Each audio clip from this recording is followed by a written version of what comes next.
742 Liberty. Are you looking for an exciting new way to put your skills to work?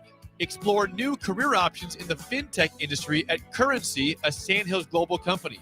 We offer full-time positions in financial sales, compliance, operations, and other fields. We also offer a 4.5-day work week, an attractive benefits package, and opportunities for advancement. Put your motivation to work and grow with us at Currency. Visit gocurrency.com/careers to learn more. Why are some people more successful? Is it talent and determination, or did they recognize an opportunity? Discover a career that lets you help families reach their financial goals as you build lasting professional relationships, one with unlimited income potential. From Modern Woodman, a leading fraternal financial services provider. I'm Modern Woodman Regional Director Sean Erickson. Call me at 402-483-6515 to learn about career opportunities. Modern Woodman of America, touching lives, securing futures. This is Lincoln's home for sports talk on the FM dial. Also online at theticketfm.com. On the internet. KNTK FM Firth, 93.7 The Ticket. Are you ready for a new opportunity? Check out Sandhills Global. Join a dynamic team where your skills are valued and your career can soar. We offer full-time positions with a 4.5-day work week, competitive pay, excellent benefits, and a positive work environment. From IT and marketing to sales and finance, we're looking for talented individuals like you. Apply today at sandhills.jobs and take the first step towards an exciting future. That's sandhills.jobs. Don't wait. Apply now. 93.7 The Ticket. Fox KFXL weather. Brought to you by Bryant Air Conditioning, Heating, Electrical, and Plumbing. Your Lincoln forecast for today. We'll see scattered showers throughout the day. It'll be breezy and cool with an afternoon high near 63. Tonight, partly cloudy skies with a light breeze, a low around 50. And tomorrow, we'll see mainly sunny skies and calm winds, an afternoon high around 77. I'm meteorologist Kyle Husker for 93.7 The Ticket and theticketfm.com. At Valentino's, we're on a mission for tradition. On every slice, for every bite. Golden baked crust, cooked to perfection every time. Savory sweet sauce that's made from our own secret recipe. Loaded with the perfect amount of fresh toppings and melty mozzarella cheese. It's the tradition that Nebraskans have come to love. From game day to every day. Valentino's. Taste the tradition. The end of the school year is drawing near, which means graduation parties are coming soon. Are you prepared for hosting? Führer's Cheese Spread is the dip that brings everyone together to celebrate graduations and the close to a great school year. And it goes well with crackers, meats, soups, and more. How could you consider throwing a party without it? Get to your local grocery store today and load up on Führer's Cheese Spread. No graduation party is complete without it. At Parkview Animal Hospital in Lincoln, it's not just their professional care that sets them apart, but their warm staff and state-of-the-art facilities. Whether it's for a routine checkup or a comprehensive medical procedure, at Parkview, your pet isn't just another number, but a valued member of their caring family. Visit them at pahlincoln.com today and in person just south of 14th and Pine Lake Road. Parkview Animal Hospital, your pet, their passion for happier, healthier, furry friends. Saturday. Eagle Raceway is open for a full season of dirt track racing action every Saturday night. Don't miss the epic battles on the high banks of Eagle Raceway each Saturday between the Nebraska Septic Sprint Cars, Nebraska Lottery Modifieds, Avid Realty Sport Mods, Valentino's Hobby Stocks, and A1 Iron Stock Cars. Let's go racing. Eagle Raceway, just 10 miles east of Lincoln on O Street. Check out the full schedule at eagleraceway.com. Constructors is now hiring for all positions with pay starting at $23 and up based on experience. Constructors has immediate job openings for mechanics, bridge builders, operators, and drivers. Start your new career today. Constructors offers great pay, health, dental, and vision insurance, paid time off, paid holidays, and so much more. Join the crew today and be a part of Nebraska's oldest paving company dating back to 1908. For a complete list of openings and to apply online, visit constructorslincoln.com. Empower a child today with the Teammates Mentoring Program. Hope is only a conversation away when you choose to share your talent, time, and heart with a child. Together, you can build a relationship based on strengths and chart a brighter future, 1 week at a time. Find out how you can be a mentor by visiting lincolnteammates.org. Become what you needed as a kid by joining the Teammates Mentoring Program today. This is the Adam Carriker Show. Position right of the quarterback, out of the shotgun, 1st and 20. Jailbreak screen in the air. It is tipped. It is intercepted by Carriker at the Missouri 21-yard line. Live from the heart of Lincoln, America, 8-year NFL vet and All-American defensive lineman Adam Carriker. Shotgun snap to Everett. He's got the left arm going, and now he's got a whole lot of Adam Carriker who rips him down inside the 25-yard line. On 93.7 The Ticket and theticketfm.com. Here is your host, Adam Carriker. Welcome in, ladies and gentlemen, to the Adam Carriker Show here at 93.7 The Ticket. I'm going to stand all show like Rashawn does. I don't know how he does that. I'm still getting situated, so I'm just standing while I get out my water here. Then I'm going to sit my big fat rear end down like I normally do because I don't know how he stands for 2 hours. Hi, ladies and gentlemen. Welcome into the Adam Carriker Show. It is a beautiful, cloudy, rainy day in Lincoln, Nebraska. Okay, what is your definition of beauty, Jackson? Because I have openly said, I think it was actually just yesterday, other than wind, I love an eclectic mix of weather. So when it's like 95 like it was last night, yesterday afternoon, I'm cool with that.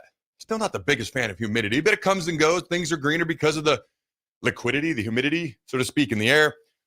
Also, when you wake up and it's cloudy and it's rainy, by the way, a bunch of my kids' sports got canceled tonight, so I have like a free evening. As much as I love my kids' sports, it's also nice to have a good evening. I actually enjoy days like this. What say you, Jackson? I love days like this. Like, I don't know. For me, it's like, I mean, I live in Florida, so it rains every single day. Yep. So it kind of like, for me, it's like a home type feeling because I feel like I'm in Florida every time it rains. Like, it was super hot yesterday. So we're getting heat lightning last night. So I have my windows open. I'm just sitting there watching all these crazy lightning strikes in the sky. So that's always super cool. But yeah, I like it when it rains. It's also better on the lighting in here because when it's super bright, it looks like I'm like Dracula, pale of white. I'm a pretty pale dude, but man, yeah, the lighting in here is way better today because it's a little dark and gloomy. I want to say anything, but you do look better today. Thank you. Not that you don't look great every day. You look beautiful every day. I appreciate You don't know how to react to beautiful, do you? No. My kids are funny because they'll be like, Mom is beautiful. And Dad, you're handsome. It's like they're searching for just the right word, because they actually want to actually compliment you. All right, ladies and gentlemen, welcome into the Adam Carriker Show. It is a beautiful, each person's definition of beautiful varies. I think it's a beautiful, rainy, cloudy day here in good old Lincoln, Nebraska. Yeah. I don't know what the weather forecast is for tomorrow. Hopefully it's sunny and hot and summer is back in full force tomorrow. We had a gigantic pool party at my house last night with a bunch of soccer girls, and it was fun. It was chaotic, but it was good team bonding, so I think they had a whole lot of fun. My kids are on so many different teams. I don't always get the opportunity to meet parents. And to be frankly honest, when I walk into a situation, not everybody recognizes me, but I can see the people that do because their eyes get big. And I just want to put this out there. Just come over and say hi. I only bite occasionally, okay? Most of the time I don't. Just come over. Just come say hi. I like to meet new people. I like to interact with new people, form relationships, and especially in the youth sports setting. Hey, we're there for our kids. We're all there for the same cause, the same reason. So come over and say hi. All right, the Adam Carriker Show. What you're going to hear? What are we going to hear, Jackson? Do you know? You've been here for 2 weeks. You're like a vet now. What is it? I don't remember off the top of my head. Husker sports, college football, and sports in general. Yeah. We are going to talk today. I am... Okay, if somebody hands you the rope and says, go hang yourself, you're not supposed to put it around your neck and find a chair. I'm just telling you, I don't understand what the Big 12 and ACC are doing with the new college football playoff format. Now, Greg Sankey, shout out to Greg. This is a horrifically horrible proposal for the Big 12 specifically. All right, the Big 10 and SEC are like, yes. I'm going to be honest with you. I don't even think they want to come to a resolution with the Big 12 and the ACC. What they want to be able to say is, we tried. We tried. We're not the bad guys. It's you. Now we're going to go do our own thing. Because then they have justification for going doing their own thing and just taking over the sport and making basically all the money, or 98% of the money. Probably 1.5 would go to the Big 12 and ACC at that point, maybe 0.05 to the G5 schools combined. And at that point, they would go do their own tournament, so to speak. I think the G5 schools would. But I think the Big 10 and SEC, what they really want is to say, we gave our best effort. You guys screwed it up, so now we can go do our own thing, take over the sport, and basically make 98% of the money. But Greg Sankey, the Big 12 commissioner, we're going to play the clip of Joel Klatt. Joel Klatt nailed this. He absolutely nailed this. And I was a little surprised. Not everyone's willing to be bold all the time. I'm willing to be bold, okay? Love it, hate it, indifferent. You know you're getting the truth. And if I'm wrong, people have texted in and corrected in the past. Huh? Hey, I appreciate that. I have no problem being wrong, and I have no problem learning, improving, and doing better in the future, at least to the best effort that I can give. Joe Klatt's not always bold. He does a great job, to be clear. But, man, he was bold on this, and I loved it, and I agree with him. Josh Pate has talked about this same thing. He even quote tweeted the tweet that Klatt put out and said he's right. And if you watch Pate's show, okay, he basically is saying the same exact thing as Joel. He's just saying it in a different way, but they're saying the same thing. 5'11" is terrible for the Big 12 and the ACC, but especially the Big 12, the 5'11" college football playoff model. So we're going to talk about that. We're going to play a couple of clips from Joel Klatt, all right? And throughout the course of the hour, we'll go with hour 2, what some anonymous Big Ten coaches had to say about Matt Rhule and Nebraska football, all right? And there's just a lot to talk about when it comes to Nebraska football, the camp that's going on, or the 7-on-7 tourney that's going on this week. One of a kind, first ever, never been done before, ahead of the curve type stuff. This makes me think back to when we were the first school to integrate lifting into college football. And it was thought to be a bad thing. And it was Osborne that convinced Devaney to bring on Epley. And Devaney was so skeptical, he said, if this doesn't work, you're both fired. So skeptical. But think about the amount of trust that he put into Osborne to bring in Epley at a time in the mid to late 60s when it was thought that lifting was bad for you. It was going to make you too stiff, so you couldn't be an athlete. And nobody knew. It's easy to look back now and be like, oh, well, that's silly. Well, we didn't know. It was actually thought to be bad. There was, I forget the name of the individual. He was actually kicked off a team. I think it was either Pittsburgh, Panthers, or Penn State for lifting. It actually kicked him off the team because he broke the team rules at the time. How mind-boggling is that to you? That's insane. This day and age. My point is we were ahead of the curve with Husker power back then.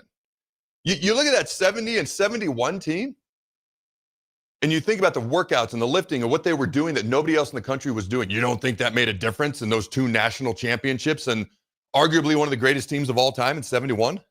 Not arguably, absolutely one of the greatest. Now, where they sit, I don't know. Top 5, top 10, top 3, however you want to do it. But I'm looking at what Matt Rhule's trying to do with this 7-on-7 camp. Here's the problem. It's not a problem. It's going to have a gigantic positive impact for Nebraska because I just chatted with Trey Taylor this morning. He said the hardest thing is getting people to Nebraska.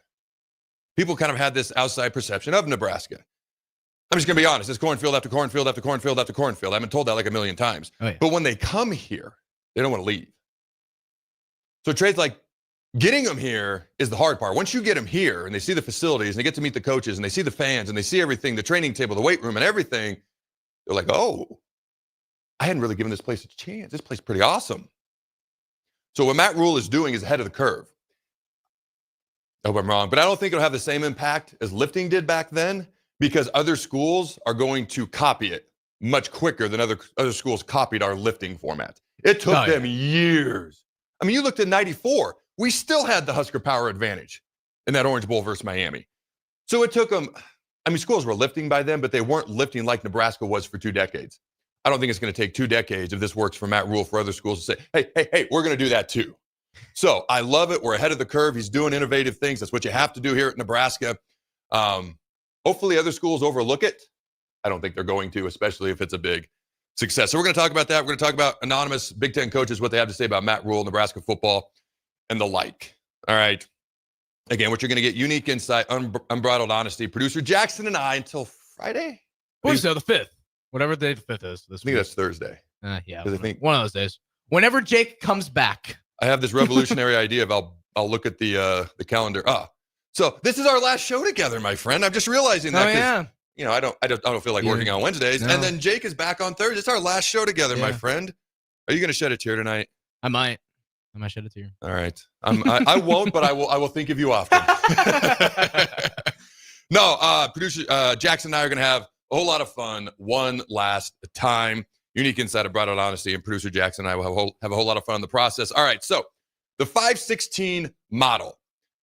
5 conference champs, Power 4, Again, we're still going to pretend there's 4 power conferences. It's 2, and everybody else. That's what it really is. 4 power conference champs, the highest rated G5 team, and then 11 at large or wild card spots, whatever you want to call them. The SEC wants this. If I was the SEC in Big Ten, I'd want it too. The Big 12, for some unknown reason, it's like the Big Ten and SEC said, go dig your own grave. Handed them the shovel, and the Big 12 just started digging. They want this too. Now, Greg Sankey, the Big 12 commissioner, has done beyond a good job. Think about whenever conference realignment started. Texas, Oklahoma, what was that, 5 years ago, 4 years ago, whatever it was. Go to the SEC. Everyone thought the Big 12 was dead. You're done. And the Pac-12 met with the Big 12 and said, we don't want to merge with you. Because that was brought up, if you remember at the time.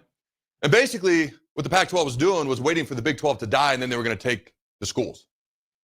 Well, here's what's interesting. Greg Sankey takes over the Big 12 as commissioner. All of a sudden, he does all these things. He brings in Cincinnati, brings in Memphis, brings in UCF, brings in all these schools.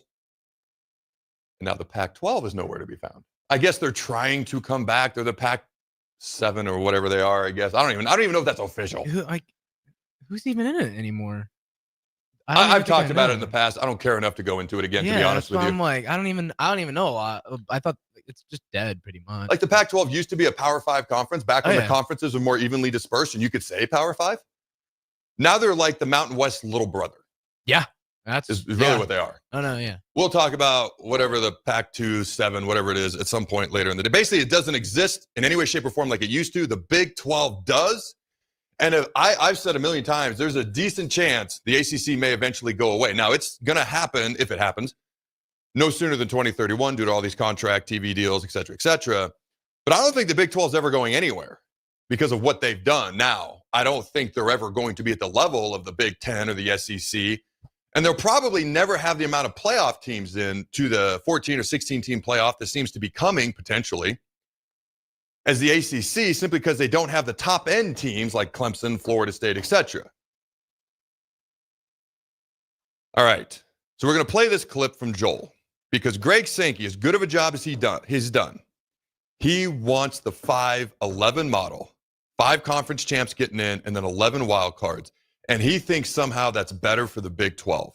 And while you're listening to this, keep in mind there is a 4-4-2-2-1-1 model, 4 Big 10 SEC teams in each conference, 2 ACC, 2 Big 12, 1 at-large spot, 1 G5.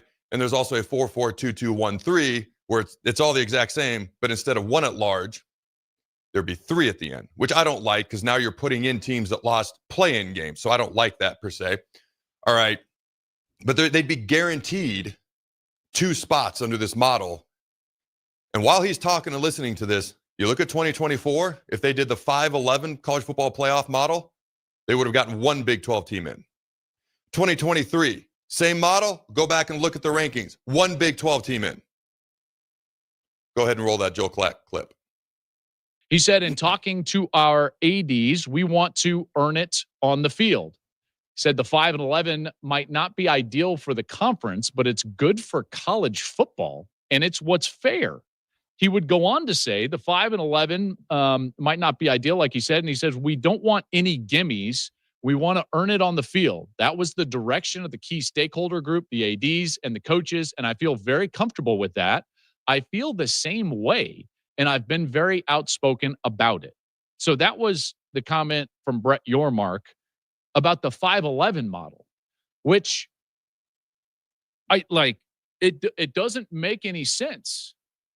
Make it make sense. It doesn't. How can you earn it on the field when you're trying to put basically the entire playoff in the boardroom of the College Football Playoff Committee?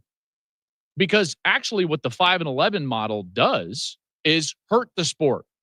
It does not make the sport better. It certainly hurts the Big 12. There's no doubt about it. But because it hurts the Big 12, it also hurts the sport. Because what would be good for college football is if we continued to have more conferences that were relevant. And if we don't, then we'll get basically 3 things. 1, the entire sport's going to be in the boardroom, and it's going to be committee driven. what fan is desperate to have the college football playoff committee run the sport? What? I feel like Mugatu, like I'm taking crazy pills. Great Zoolander poll. Like, love it. Is the piano key necktie back in? I don't get it. The committee has been terrible for the sport, as well-meaning as these folks that have been on the committee have been. The subjectivity of that room and the inconsistency of that room has been awful for the sport.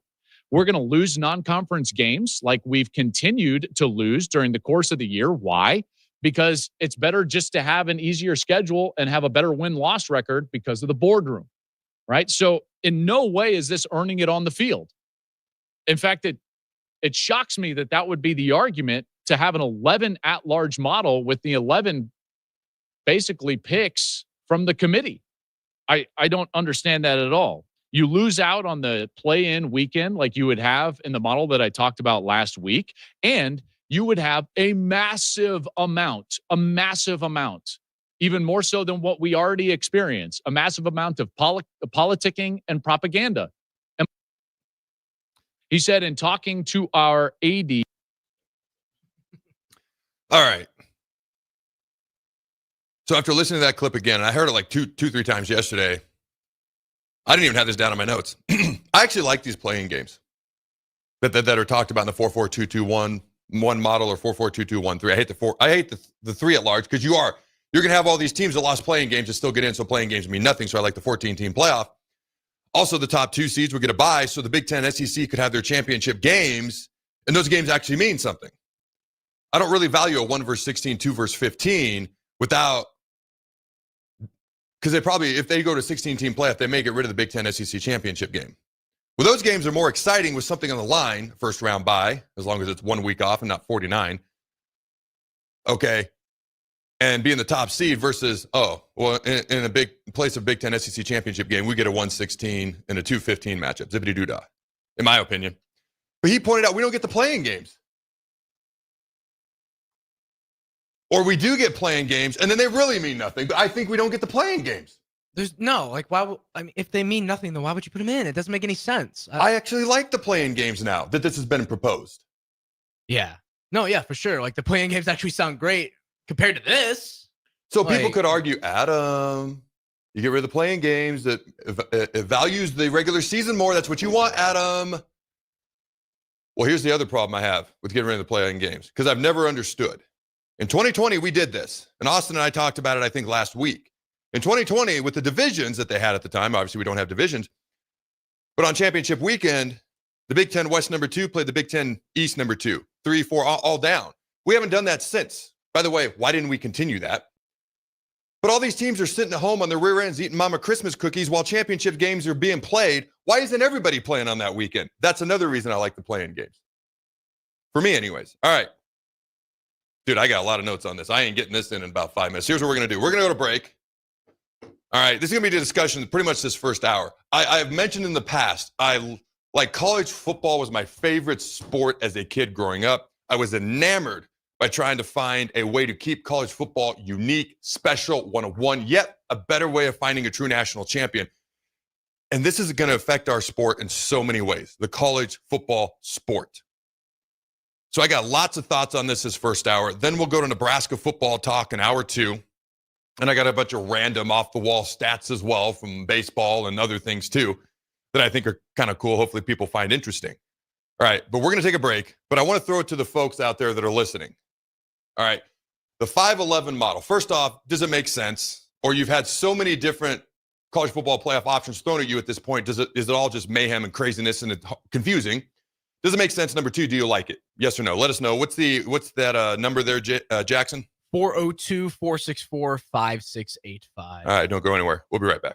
Constructors is now hiring for all positions with pay starting at $23 and up based on experience. Constructors has immediate job openings for mechanics, bridge builders, operators, and drivers. Start your new career today. Constructors offers great pay, health, dental, and vision insurance, paid time off, paid holidays, and so much more. Join the crew today and be a part of Nebraska's oldest paving company dating back to 1908. For a complete list of openings and to apply online, visit constructorslincoln.com. Are you looking to upgrade or improve the garage door on your home? This is Cameron Hall of Doors Plus. At Doors Plus, we guarantee to offer a wide selection of options from 5 leading garage door manufacturers as we deliver a free estimate, exact measurements, and rapid installation with a 3 to 5 week time frame. When you choose Doors Plus for your residential garage door needs, you'll work with our experienced technicians and be ensured that your new door seamlessly complements your home. Give us a call at 402-590-5800 or visit us online at DoorsPlusLLC.com. Doors Plus, garage doors and more. Select Plumbing and Utility has been serving Lincoln and the surrounding area for 14 years, and they're not slowing down. Select Plumbing and Utility handles all your plumbing needs from faucets and water heaters to full renovations, and they can even help with your heating and cooling needs. They're also Lincoln's underground experts, repairing and replacing broken underground water and sewer lines since day one. Contact Select Plumbing and Utility today at 402-560-6197, assuring excellence in every situation, opportunity, and challenge. That's 402-560-6197. In every office, there's 2 types of people. There are those who bring in bagels and those who eat the bagels that someone else brought in. Everybody likes the first person. Be that first person. Weekday mornings at 7:30, you have a chance to win a business box of bagels from Bagels & Joe. All you have to do is shut up, Sipple. 2 questions for you, 2 for Sip. Win, and the bagels are yours. Lose, well, you don't want to lose. You lost Monday, you lost Wednesday, you're a loser. Shut up, Sipple. Weekday mornings at 7:30, brought to you by Bagels & Joe. Make plans to attend the Nebraska Whiskey Carnival this Saturday at Sideshow Spirits in Lincoln. This unique one-day festival highlights Nebraska distilleries, local vendors, and chill music. A general admission ticket gets you a custom tasting glass and free samples from the distillery booths. Food trucks will be on site to sell food and snacks, and cigars will be available for purchase. Get your tickets today at SideshowSpirits.com. It's the Whiskey Carnival this Saturday from 3 to 6 p.m. at Sideshow Spirits at 16th and P. Are you ready for a new opportunity? Check out Sandhills Global. Join a dynamic team where your skills are valued and your career can soar. We offer full-time positions with a 4.5-day work week, competitive pay, excellent benefits, and a positive work environment. From IT and marketing to sales and finance, we're looking for talented individuals just like you. Apply today at sandhills.jobs and take the first step towards an exciting future. That's sandhills.jobs. Don't wait, apply now. Psst. You know what's better than waking up early to go to the airport? Sleeping in. Lucky for you, the lines at the Lincoln Airport are so short and our service is so fast. You won't need to sacrifice precious beauty sleep to get here hours before your flight. So, go ahead, sleep in. You deserve it, and choose the airport that helps you relax. LNK, make flying easy. Have you been injured in an accident and don't know where to turn? You need an attorney you can trust to handle your case with professionalism and compassion. The attorneys at Liberty Law Group understand that a call to an attorney is a call for help. If you've been injured, we want to help you. Liberty Law's experienced attorneys are committed to the pursuit of justice for those injured. Call Liberty Law Group and find out how we can help get you the compensation you deserve. Call 877-42-LIBERTY. 877-42-LIBERTY. Liberty Law Group. Trial attorneys you can trust. When opportunity knocks, you don't want to miss the call. Hamilton Business Technologies makes communication easy and efficient using customized technology, all while putting people first. Whether you're working from the office, at home, or on the go, Hamilton Business Technologies equips your business with the right tools for smooth, professional call handling. Hamilton Business Technologies. Real people, real technology solutions. Learn more at hamiltonisbusiness.com. Advanced Medical Imaging is the largest radiology group in Nebraska, located in Lincoln at 7601 Pioneers Boulevard. At Advanced Medical Imaging, they utilize state-of-the-art technology and blend it together with their compassionate, skilled team to guide you through every step. Whether it's an MRI, CT scan, or X-ray, their precise diagnostics help your doctor deliver the best care plan for you. Choose clarity and comfort in your life by choosing Advanced Medical Imaging, located at 7601 Pioneers Boulevard and online at amimaging.com. Rosie's Sports Bar and Grill, open for lunch and dinner at 1501 Center Park Road, just south of 14th and Highway 2. Several irrigation contractors in Lincoln go out of business every year, leaving sprinkler system orphans. begging for service. The folks at Judson Irrigation shed a tear for these little fellas. They've been coddling these orphans for more than 40 years. From redesign, repairing, replacing, and restoring, remember the Judson Irrigation Orphanage. Call the Judson Irrigation Orphanage 402-420-6277 or judsonirrigation.com. This is the Adam Carriker Show on 93.7 The Ticket and theticketfm.com. Welcome back, ladies and gentlemen, to the Adam Carriker Show here on 93.7 of The Ticket. Check out all things The Ticket at theticketfm.com, on the social medias, X, Facebook.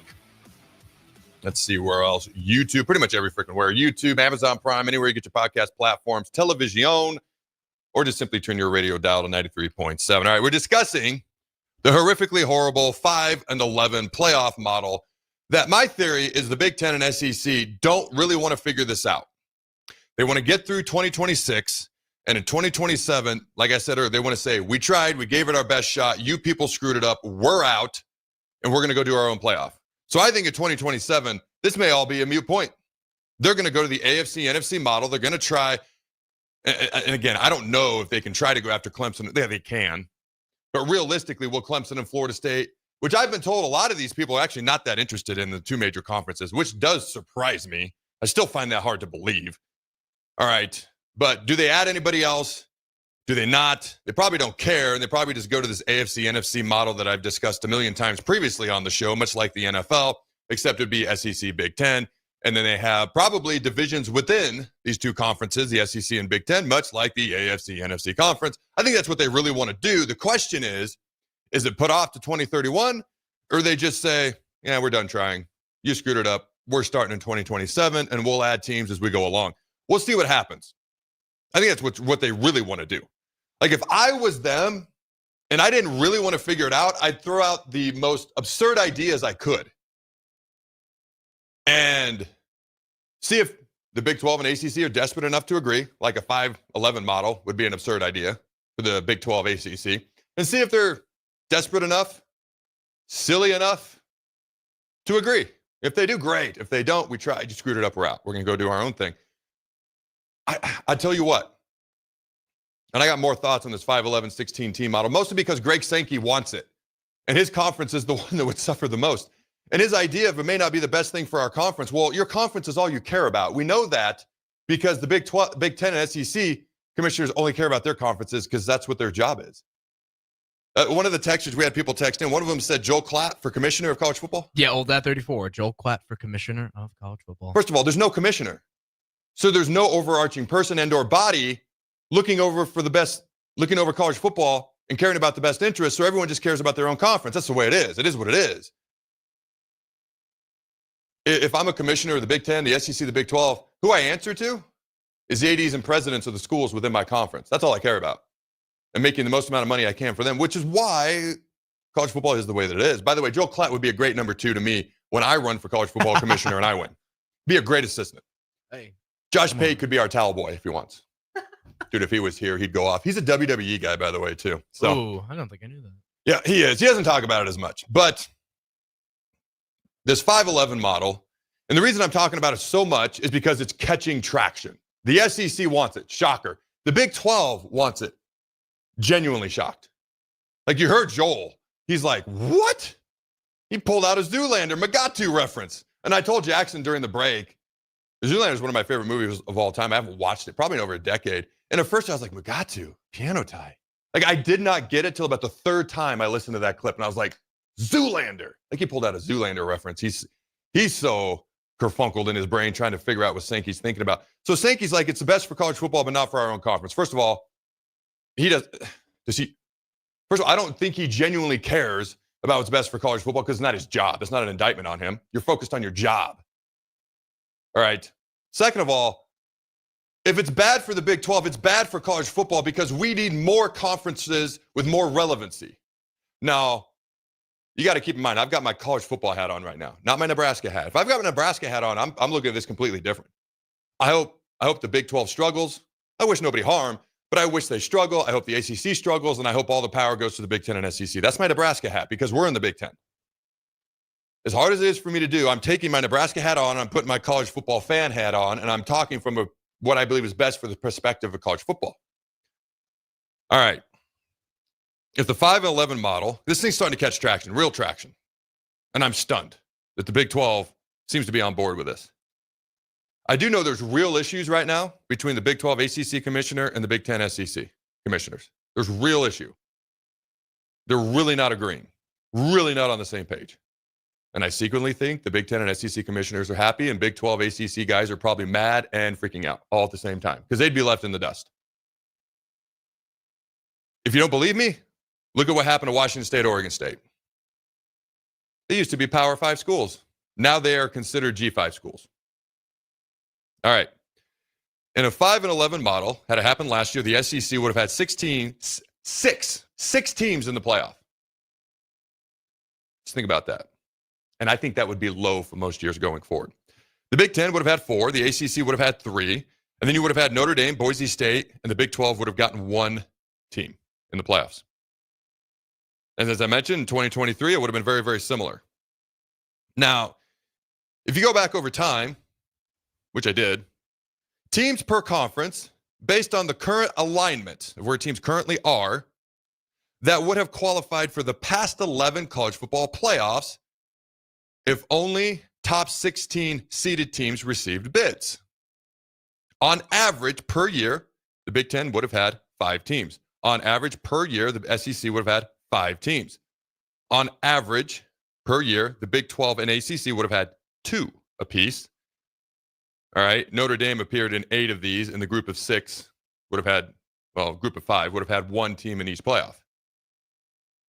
So when you think about, because some folks are upset that the Big 10 and SEC are asking for automatic bids, these 4 automatic bids. So last year, the SEC would have had 6 if you go to 16 or 14. They'd be guaranteed 4 in the automatic qualifier format. If you go back the past 11 years, both those conferences would have had 5 teams in on average. Has it not dawned on anyone else but me? Maybe I'm wrong. Maybe I'm missing something. Has it not dawned on anyone else but me that the automatic qualifier format actually protects the Big 12 and ACC? It doesn't help the Big 10 and SEC. If we go to 14 and 16 teams, the least amount of teams, on average, they would have had 5, okay, in recent years, since the past 11 years. 5 teams per year, the Big 10 and SEC. Last year, the SEC would have had 6. Big 12 would have had a combined 2 the past 2 years together. Like guaranteeing the Big 12 2 and the ACC 2 and the Big 10 and SEC only 4 actually protects the Big 12 and ACC. Am I the only one that sees it that way? I could be wrong. Again, I can express strong opinions. It does not mean I'm always correct. Is my mic working? I feel like I'm in and out. No, you're good. Maybe it's my headphones. Yeah, it might be the headphones. It's okay. I'm so loud, I don't even need the headphones. Okay. Am I missing something? Because if you put it in and I'm going to get to the boardroom and the committee and why in the blue hell do we want to empower the committee more? Who out there has thought the committee, let me rephrase this. Who out there's been a fan of the committee? Like who's been a genuine fan of the committee? Some years they value strength of schedule. Most years they value wins. They're at best wildly inconsistent. Nobody really knows what the clear-cut criteria is past winning a conference title to get in. It changes. It's wild. And then teams that don't get in from the SEC whine and complain that they should have been in, and you don't think that's going to impact the committee in the future? Right now, the SEC probably has the most power. Big Ten's right there, 1A, 1B. Am I missing something, Jackson? If I'm wrong, rip into me like a monkey on a cupcake. Don't hold back and just let me know. I don't think you're wrong. It definitely, it definitely wouldn't help the Big Ten and the SEC. It would, no, you're right. You're 1,000% right. I'm just trying to think about it fully. Yeah. The more you leave it up to the committee. Let me find my notes here where I specifically address this. And to be clear, the committee's in a tough spot.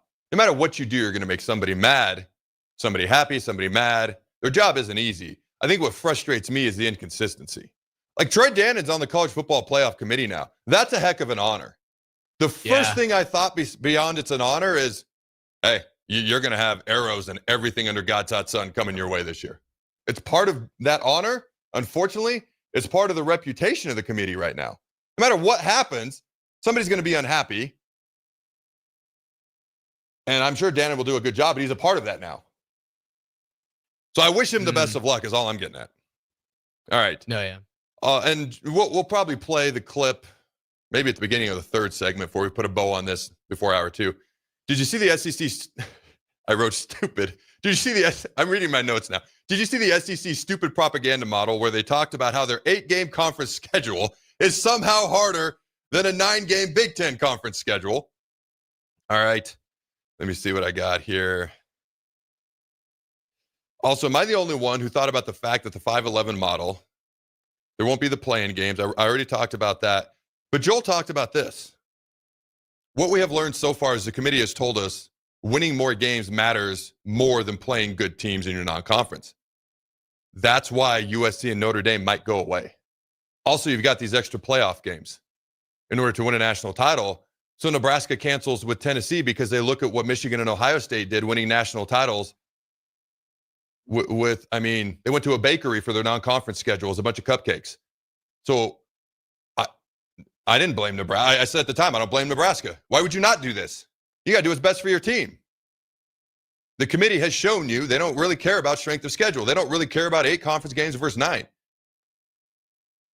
The more, and the SEC trying to yell at us that 8 conference games is harder than 9 is just mind-boggling to me. And Joel goes into it more in depth in this next clip we're going to play, probably to kick off the third segment before the top of the hour 2 here. But the more we leave it up to the hands of human beings and the committee, because the SEC released this packet and basically a diatribe how their conference schedule is a gauntlet. And it's tougher than anything anyone else faces in the entire country. There's a propaganda packet at their SEC Media Days down in Destin, Florida. By the way, you been to Destin? You're a Florida guy. Yeah. Crab Island? No, not Crab Island. You ever been to Crab Island? Oh, no. Dude. There's no crabs. It's just a bunch of boats as you drive into Destin. Yeah. Okay, in a shallow area. People get out, walk around, swim. It's absolutely gorgeous. I was down there way too long rehabbing my knee at the Andrews Institute. In Gulf Breeze, for those who haven't heard of Gulf Breeze, think of Pensacola. Okay, so we would, like Monday through Friday, I was basically working out, rehabbing all day, every day. Then Saturday, we'd usually go to Destin with the kids, do stuff all day, and then Sunday we'd sleep, rinse and repeat. It's one of the hardest times I've ever had, rehabbing after 6 knee surgeries, but it's also one of the most enjoyable. Like I'm driving to the Andrews Institute, and there's the ocean, there's the beach, and there's pools on the other side. Like I freaking had a blast. The knee sucked, but I had a blast, you know. But to come back to this, the more we leave it up to the hands of human beings and the committee, the more politicking becomes prioritized instead of games played on an actual football field. Genuine, do you remember this, Jackson? I think you're a little bit younger than me, so maybe you wouldn't. Does anybody out there listening remember 2005? 2004. Let me change that. 2004. Texas had 1 loss, and Aaron Rodgers, who led Cal, had 1 loss at the end of the regular season. Now, what I'm about to diatribe, no games were played between either one of these schools while this happened. And I'm a big Mac Brown fan, but here we go. All right, Cal was ranked ahead of Texas, which meant they were going to go to a BCS bowl game back in the day, if anybody remembers BCS bowl games. Okay, and Texas was not.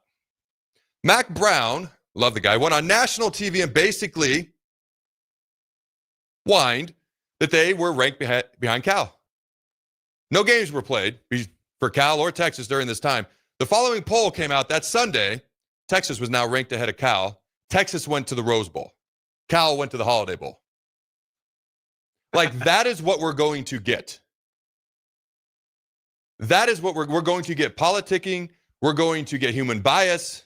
We're going to get more of the College Football Playoff Committee, which is not going to be great. I'm not even taking shots at them. Their job is hard. Just find some criteria and stick to it, please. That's all I ask. Does anybody remember 2014? TCU was number 3 in the country.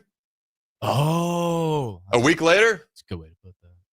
final poll comes out. They're number 6 in the country. They didn't play a single game. And they fell off a cliff. Yep, 3-6. For no reason. I remember that. And I couldn't believe Gary Patterson, the head coach at the time, handled it so well because I would have lost it. He handled it so well. He didn't make a big enough stink about it. That's why most people don't remember it. I do, because I'm like, I would have been so pissed. We went from 3 to 6. We didn't play a game. And they were out of the initial college football 14 playoff. Yeah. The year Ohio State went on a run with their third-string quarterback, Cardale Jones, to win the national title. Like, that's what we're going to get more of. All right, we need to take a break. We'll play that. Did you have something? Sorry. FSU, 2023, 13-0. That's who I was thinking about the entire time. Yes. How did I forget that? They won their conference title. It's not like they didn't. If they go undefeated, lose, whatever, undefeated with a conference title, their quarterback gets hurt. So the committee, to their best judgment, was like, no. So then all of their players sit out because they're like, I don't want to play in a bowl game. That to them was meaningless because they believed that they were going to be playing in the college football playoff. They sit out and they get mollywopped 63-7 by Georgia. So like, that's what that's going to happen all the time. That it becomes way more possible. That is such a great point right there. So like, yeah, that was it. So when it comes to the SEC, and I'll include the Big Ten in this, I'm a Nebraska homer. I'm a Big Ten homer. But I'm going to read this. If you purposely build a super conference, you can't use the excuse that your conference games are very difficult as a shield when you lose. I think that's fair, whether I'm a Big Ten homer or not, whether I'm anti-SEC or not. I'm not. I just hold the SEC accountable or try to, which is why I don't mind when people hold me accountable on the text line. Hey. All right. When we come back, see if I got anything before we go. I do not. When we come back, we're going to play the last Joel Klatt clip. And then, just to reiterate, the actual model that I like the best out of what's been proposed, if it's actually a real option, and the Big Ten and SEC are just biding their time trying to get through 2026 to 2027, and then they pull away and do their own thing. But if it's a real option, I'll give you the one that I like the best. I've said it before. And then Joel has this, we're not going to play that clip, but he had an amazing idea I thought was interesting of a 2.5 spot guarantee for the Big 12 and 2.5 spot guarantee for the ACC. We'll discuss that when we come back. 93.7 The Ticket, Fox, KFXL weather. Brought to you by Bryant Air Conditioning, Heating, Electrical, and Plumbing. Your Lincoln forecast for today. We'll see scattered showers throughout the day. It'll be breezy and cool with an afternoon high near 63. Tonight, partly cloudy skies with a light breeze, a low around 50. And tomorrow, we'll see mainly sunny skies and calm winds. An afternoon high around 77. I'm meteorologist Kyle Carriker for 93.7 The Ticket and theticketfm.com. Hey there, fellas. It's your girl Jordan with Sartor Heyman Jewelry. Let's talk about trading up. Not what you're thinking. You could never trade her in, but you can trade up her stone if you like. Signify the growth of your love, the challenges you have overcome, or any part of your love journey by trading up her diamond. Whether it's been 5 years, 25 years, or 50. Say it with a bling. Big love, big bling. We got you. Until next time, this is Jordan at Sartor Heyman Jewelry. Happy shopping, guys. Select Plumbing and Utility has been serving Lincoln and the surrounding area for 14 years, and they're not slowing down. Select Plumbing and Utility handles all your plumbing needs from faucets and water heaters to full renovations, and they can even help with your heating and cooling needs. They're also Lincoln's underground experts, repairing and replacing broken underground water and sewer lines since day one. Contact Select Plumbing and Utility today at 402-560-6197, assuring excellence in every situation, opportunity, and challenge. That's 402-560-6197. Are you ready for a new opportunity? Check out Sandhills Global. Join a dynamic team where your skills are valued and your career can soar. We offer full-time positions with a 4.5-day work week, competitive pay, excellent benefits, and a positive work environment. From IT and marketing to sales and finance, we're looking for talented individuals like you. Apply today at sandhills.jobs and take the first step towards an exciting future. That's sandhills.jobs. Don't wait. Apply now. Play ball! Pitch the perfect idea for a family outing or date night with tickets to the next Salt Dogs game. Nothing says summer fun like an action-packed evening at Haymarket Park. Come root for the home team with a hot dog and a cold drink. Plus, visit saltdogs.com to learn about special events and promotions, including group discounts. Don't miss out on the thrill and excitement of a Salt Dogs win. Visit saltdogs.com to reserve your tickets today. Rosie's Sports Bar and Grill, open for lunch and dinner at 1501 Center Park Road, just south of 14th and Highway 2. Early break. I'm not a dog expert. No, it's not. I don't mind dog. I'm not a dog expert, though. He does talk to chickens, though. It's I very talked to endearing. chicken. Talked to another chicken this past week. Talk to chickens. What was that? Do it again. With Steve Sipple, Jake Sorensen, and Bill Bush from 6 to 9 every weekday morning on 93.7 The Ticket and theticketfm.com. Several irrigation contractors in Lincoln go out of business every year, leaving sprinkler system orphans begging for service. The folks at Judson Irrigation shed a tear for these little fellas. They've been coddling these orphans for more than 40 years. From redesign, repairing, replacing, and restoring, remember the Judson Irrigation Orphanage. Call the Judson Irrigation Orphanage 402-420-6277 or judsonirrigation.com. 93.7 The Ticket is proud to provide listeners with daily opportunities to win contests and prizes on our airwaves, and would like to take this opportunity to remind you of a couple rules. All participants must be 21 or older and must wait 30 days after winning a prize to participate in another contest. Once you win, you have 30 days to pick up your prize at the KNTK Studios, 1040 O Street in Lincoln, or your prize will be forfeited. Thank you for participating in our contests, and thank you for listening to 93.7 The Ticket. Saturday. Eagle Raceway is open for a full season of dirt track racing action every Saturday night. Don't miss the epic battles on the high banks of Eagle Raceway each Saturday between the Nebraska Septic Sprint Cars, Nebraska Lottery Modifieds, Avid Realty Sport Mods, Valentino's Hobby Stocks, and A1 Iron Stock Cars. Let's go racing. Eagle Raceway, just 10 miles east of Lincoln on O Street. Check out the full schedule at eagleraceway.com. In every office, there's two types of people. There are those who bring in bagels and those who eat the bagels that someone else brought in. Everybody likes the first person. Be that first person.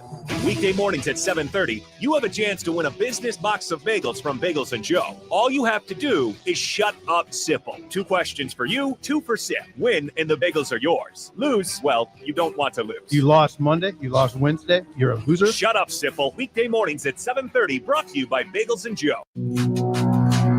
This is the Adam Carriker Show on 93.7 The Ticket and theticketfm.com. Welcome back, ladies and gentlemen, to the Adam Carriker Show here on 93.7 The Ticket. As always, check out all things The Ticket at theticketfm.com, social medias, podcast platforms, television, or simply turn your radio dial at 93.7. All right, let's go ahead. Let's roll that Joel Klatt, the final clip, right off the top here, Jackson. Started in earnest this week in Destin, Florida. You see, for so many years, the SEC, and rightly so, because they were the best conference, they leaned on the fact that they won national championships. So they didn't have to put out a bunch of conference run propaganda. But because they have not done that, and in particular lost some high profile games late in the season last year, they went full propaganda mode at their spring meetings. And as Brandon Marcello tweeted out, they handed out a propaganda packet. This is wild. He said the SEC has shared this packet on its football analytics to consider as the college football playoff format dominates conversations. What was that packet? It was a packet that read, title, A Regular Season Gauntlet. When looking at the leading metrics that factor in the strength of schedule, the conclusion across all of them is clear. No other conference has a regular season as grueling as the SEC's. Now, listen, I'm not here to take shots at clearly what was the deepest conference a year ago. I'm not here to do that. I'm not even going to take shots at the SEC, even though it could be easy to do that. They're a league that refuses to play a 9th conference game. So they play 8 conference games. They play cupcakes in November, and then they scream at us that their regular season is so much more grueling. Now, listen, for some, that is the case because in the large conference model, you have imbalances across schedule within conferences. So Florida and Oklahoma played a horrific schedule last year. Georgia played a horrific schedule last year. I'll absolutely give you that. But you can't say that across the board. You just can't. And by the way, is this what we're going to do? Are we going to sit here and just be in full propaganda mode? I, for one, don't want to be in that mode. I would rather us start to define criteria a little bit more clearly for the fan bases, for the players, for the coaches, for everybody involved. Take the sport out of the boardroom. I'm so tired of the boardroom. Can't even handle that. Now, all right. Now, let me be clear. I don't always agree with everything Joel says. He does a great job. People can disagree and still think that other people do a great job. I think he does a great job. But I don't always agree with everything he says. But my God, he just nailed, like, this whole thing. In my opinion, he just nailed it. And I'm with him as far as just being so confused as to why people outside the Big Ten, SEC in general would want this model, but especially the Big 12. And the ACC is not brought up that much as far as whether they support it or not just yet. But the Big 12, I don't get it. Okay. I will throw this out there randomly real quick before I explain the last two things I want to chat about here. I wouldn't hate the idea of going back to divisions because he talked about it. We look at Florida and Oklahoma's schedule again this year. It's just insane. I think you look at like Missouri, who was a preseason top 10 team a year ago. You look at Texas, who made the Final Four.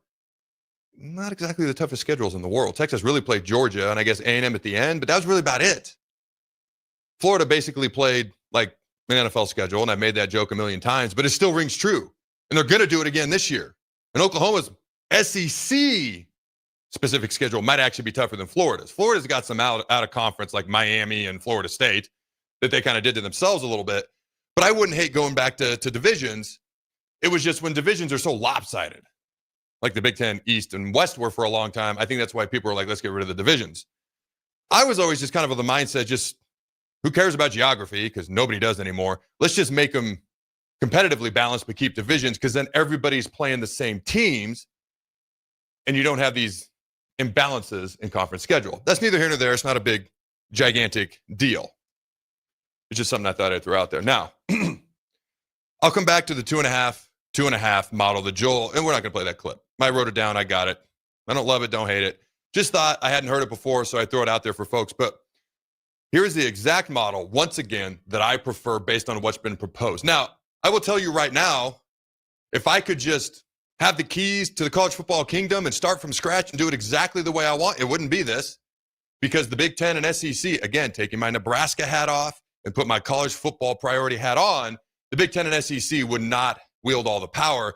It would be more balanced out between four conferences. That's the first thing I would do. Notre Dame's butt would join a conference. That'd be another thing I would do. Again, I'm going to get to that in July if I could start from scratch and just do it exactly the way I want. What this is based on what's been proposed, what seems possibly realistic if they ever agree on something. And I'm just going to read this to you. Let me find it real quick. All right. Per an insider, talking about the four commissioners trying to get on the same page here from each conference, the fight, it appears, is getting nasty. Negotiations among the four power conference commissioners, they have started meeting separately from other college football leaders, have produced disagreement. Discord lingers over the amount of automatic qualifiers designated for each conference. End quote. Again, if the Big 12 and ACC have an issue with the 4-4-2-2-1-1 or 4-4-2-2-1-3 model, they're nuts. From my understanding, the Big 10 SEC have proposed this, so they're apparently okay with it. The Big 12 and ACC are nuts, especially the Big 12, if they're not okay with this. I've already explained why. All right, based on what's been proposed, this is what I like the best, because it's the best way, knowing where college football is going, in my humble opinion, to try to keep the regular season as relevant as possible, keep conference title games as relevant as possible, play-in games, which I actually get excited about, actually mattering, so you can't lose and somehow still get in. All right. And knowing that we're going to expand the college football playoff field and revenue is a driving force in everything going forward. So with all those in mind, again, I've mentioned this before, but just to slow down my fast-speaking self, speak slower so that I make sure I explain it properly, this is what I'd prefer. 14-team playoff. The two top seeds, I would just mandate it has to be a conference champion, get a bye. Now, the playoffs would start the weekend immediately following conference championship weekend, which is also play-in weekend. Yes, I would have play-in games. And so the first round bye would only be 1 week, much like the NFL playoff first round bye for the number one seed in the AFC NFC is only a week. So it's actually a benefit. You're rested, you're fresh, you're healthy. You didn't have to play an extra game and risk getting hurt, getting banged up. It's an actual benefit, unlike a 25-day layoff, which is what happened last year and probably going to happen in 2026 until things get possibly resolved after that. So, 14-team playoff. Okay. The number 1 and 2 seed get a bye. They have to be conference champions. Let's be real. Probably going to be Big Ten SEC conference champs 19 times out of 20, 95% of the time. But I would just mandate you got to win your conference to get a bye. That part just makes sense to me. All right. With the Big Ten SEC, I like the playing games of 3 versus 6, 3 hosting 6, the 3 team hosting the 6 seed in both the SEC and the Big Ten. Winner is in, loser is out. Same with the 4-5. So you got the 2 playing games, the Big Ten, the SEC. Winners are in, losers are out. So you got the 4. I'll come back to that. I would still have the Big Ten SEC championship game. Those 2 teams are in. Those 2 teams are in. They're fighting most likely for a 1 and 2 seed. So now that conference championship game matters. And a bye is a big deal. A conference championship, unlike the Oregon last year, matters. And again, even the format we have coming up again next year is probably going to be the 2 teams in the Big Ten and SEC. They get the top buys in the 12-team playoff. And so it doesn't really matter if you win or lose the conference championship games next year. Most likely, it wouldn't have last year had we had the format last year. I don't want to jump from format to format. It gets a bit confusing with everything that's been thrown out there. Okay, so the Big Ten and SEC get their automatic 4 bids. All right, the ACC Big 12 get their automatic 2. Then the G5 gets their 1 automatic bid. And then Notre Dame or the next highest rated team. And I'll come back to that in a minute. So 14 teams, top 2 seeds get a bye. 3 versus 6, 4 versus 5, the Big Ten SEC. The winners of the play-in games are in, the losers are out. The 1 and 2 seeds in the Big Ten and SEC, they're in. They're simply going to play for a conference championship and a first round, most likely a first round bye. So there's your 4 teams from the Big Ten, the SEC. There's 8 of your 14 teams. The Big 12, the ACC are going to get 2 automatic bids. Now, there's no conference title game in the Big 12 or the ACC. There's no perfect system. There's just the best option. To me, this is the best option. All right. And honestly, it makes the Big Ten SEC title game worth that much more to me. But the 1 seed in the Big 12 and ACC would host the 4 seed, 2 would host 3, winners in, losers out. So they get their 2 automatic qualifiers. Now we're up to 12 spots. Notre Dame. I talked about this with Austin last week. No. You're not going to join a conference, my fine friends. You are going to still earn your way in. You don't get to sit on your couch early December, eat mama's Christmas cookies, and walk right into the college football playoff, getting a free bye every year. Okay? Now, they wouldn't get a bye in the first round because they would never win a conference title. But you don't just get a bye every conference championship play-in weekend into the playoff if you're ranked high enough. No. You're going to play the highest remaining ranked team in the entire country that didn't qualify for their play-in game. Whatever conference that is, whatever team that is. And whoever the higher ranked team between Notre Dame and last year would have been Ole Miss, by the way. Whoever the higher ranked team is. Ole Miss was the 7th seed in the SEC. They would not have qualified for a play-in game. So Ole Miss, they were the highest ranked remaining team. They would have played Notre Dame, and whoever's higher ranked between those two hosts the other one. So Notre Dame, okay, they got to earn their way in. Their play-in game is versus the highest ranked team in the country that didn't qualify for a play-in game, which would have been Ole Miss. And then if Notre Dame's ranked higher, they host Ole Miss. If Ole Miss is ranked higher, they host Notre Dame. Does that make sense? Yes. Winners in, losers out. Yes. Okay. The 14th spot, G5 team. But I've always liked the idea of the top 2 G5 teams in the country playing for that spot. Winners in, losers out. Now, they'd have to start their season a week before everybody else. There's this thing called week 0. I don't think it's a big deal. Just make that G5 opening weekend. By the way, that's where I'd put Army-Navy. Instead of Army-Navy being at the end, because what if they want to play in the playoff? They can't have their game the same weekend as they've had it in the past. So that week 0 week is all G5 teams and the creme de la creme on Saturday night. If you want to do it on Sunday, don't care. Whatever day you think is best, Army, Navy is featured. And they are the headline main event of week 0 opening weekend of college football going forward, every year going forward. So all 14 teams have to play a game to get in. If you lose, you are out. So the playing games are actually playing games because you go to a 16-team model. How are you going to fill those last 2 spots? It's going to be teams that lose playing games. It preserves, because now where are we seated during the regular season in the conference? Okay. Now, can we get a conference championship? Can we get a bye? Are we hosting? Do we have to go on the road? Now, after the top 2 teams that get a bye, 1 and 2 are seeded. After that, this is where the committee has nothing to do with any of this right now, by the way. You notice I've taken those wonderful, lovely human beings who are trying to do a very tough job, just been wildly inconsistent. I've taken them completely out of it. Everything's on the field. There's no politicking. There's no nothing. At some point, the committee has to come in, and that's where they seed everybody. They would seed everybody at this point once everybody's earned their way in. Yeah. Does that make sense? Yes. Do you love it? Do you hate it? Are you indifferent? What are your thoughts? I can't say I hate it. I definitely don't. Yeah, I don't hate it. I don't know. The playoff seeding stuff to me and everything, it always is just, it's always a rabbit hole that just feels there's no end. There's no end. There's always just a deep dive into a abyss. So yeah, I can't say I hate it, but yeah, that's I don't know. Okay, so this segment's going to run a little long. We'll end it here at about 12:10. Then we'll get back on track when we come back. So Joel did talk, not to confuse anybody. I probably wouldn't do this because then I think you got to expand beyond a 14-team playoff, and I just don't want to for reasons I've already diatribed. But he talked about 2.5 for the ACC Big 12. So essentially, the one would play 4, 2 versus 3 in the ACC Big 12. So their 5th team from the ACC would play the 5th team for the Big 12 for that extra spot. Winners in, losers out. Okay, I don't hate it. I don't love it. I probably wouldn't add it, in my humble opinion. Those are just my thoughts. But that was something he threw out. I didn't want to play the clip again. And it's interesting because when you look at what happened last year, December, January, there's a lot of people who are like, hey, the SEC should have had more teams. And when you play the games, it doesn't necessarily unfold that way because they lost. You play the games. A lot of SEC teams lost. In fact, the only one that did win was Ole Miss in their bowl game or playoff game that made a deep run or a relatively deep run. And they beat Duke. I think it was the Duke's Mayo Bowl. All right. You look at baseball, and I've openly said the SEC is probably the best baseball conference. But if you look at baseball, they had more teams get into the NCAA tournament this year than any conference has ever done in history.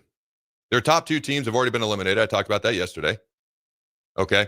And again, this is why I want to play the games. This is why I want it to happen on the field. This isn't a shot at the SEC. This isn't a shot at their baseball. I think they're probably the best baseball and softball conference in the country.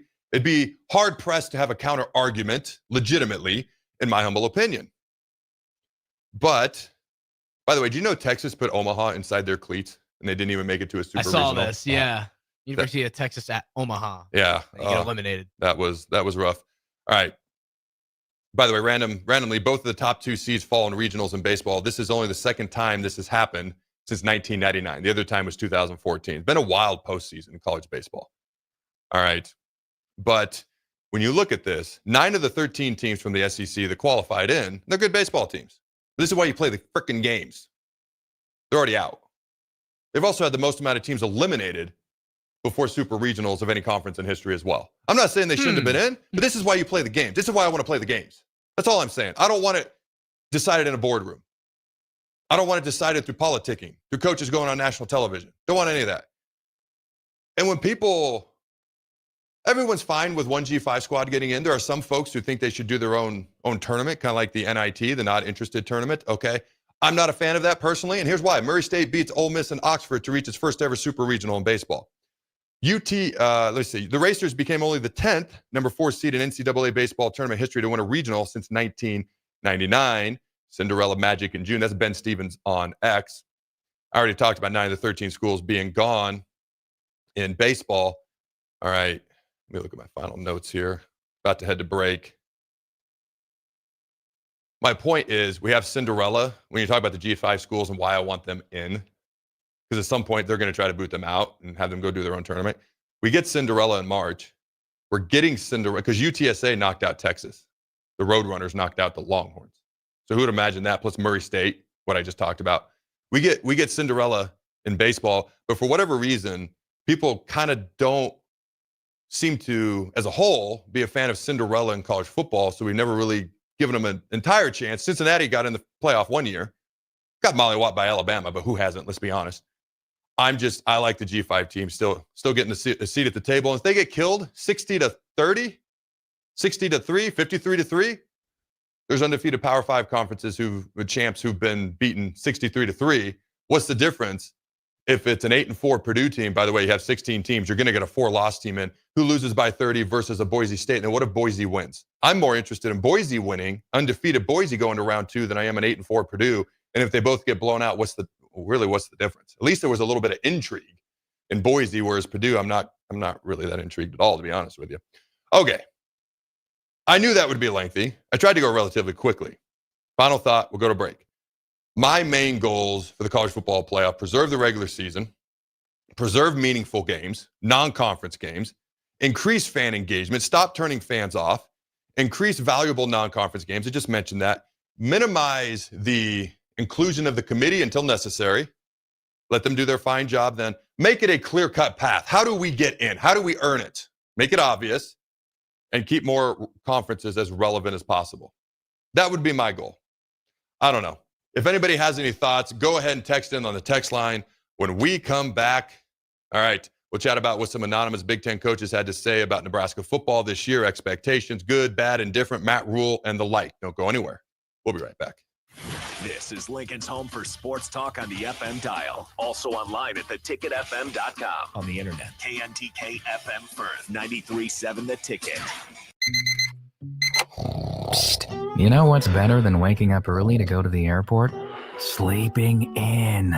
Lucky for you, the lines at the Lincoln Airport are so short and our service is so fast. You won't need to sacrifice precious beauty sleep to get here hours before your flight. So, go ahead. Sleep in. You deserve it. And choose the airport that helps you relax. LNK. Make flying easy. Make plans to attend the Nebraska Whiskey Carnival this Saturday at Sideshow Spirits in Lincoln. This unique one-day festival highlights Nebraska distilleries, local vendors, and chill music. A general admission ticket gets you a custom tasting glass and free samples from the distillery booths. Food trucks will be on site to sell food and snacks, and cigars will be available for purchase. Get your tickets today at SideshowSpirits.com. It's the Whiskey Carnival this Saturday from 3 to 6 p.m. at Sideshow Spirits at 16th and P. Are you ready for a new opportunity? Check out Sandhills Global. Join a dynamic team where your skills are valued and your career can soar. We offer full-time positions with a 4.5-day work week, competitive pay, excellent benefits, and a positive work environment. From IT and marketing to sales and finance, we're looking for talented individuals like you. Apply today at sandhills.jobs and take the first step towards an exciting future. That's sandhills.jobs. Don't wait. Apply now. Advanced Medical Imaging is the largest radiology group in Nebraska, located in Lincoln at 7601 Pioneers Boulevard. At Advanced Medical Imaging, they utilize state-of-the-art technology and blend it together with their compassionate, skilled team to guide you through every step. Whether it's an MRI, CT scan, or X-ray, their precise diagnostics help your doctor deliver the best care plan for you.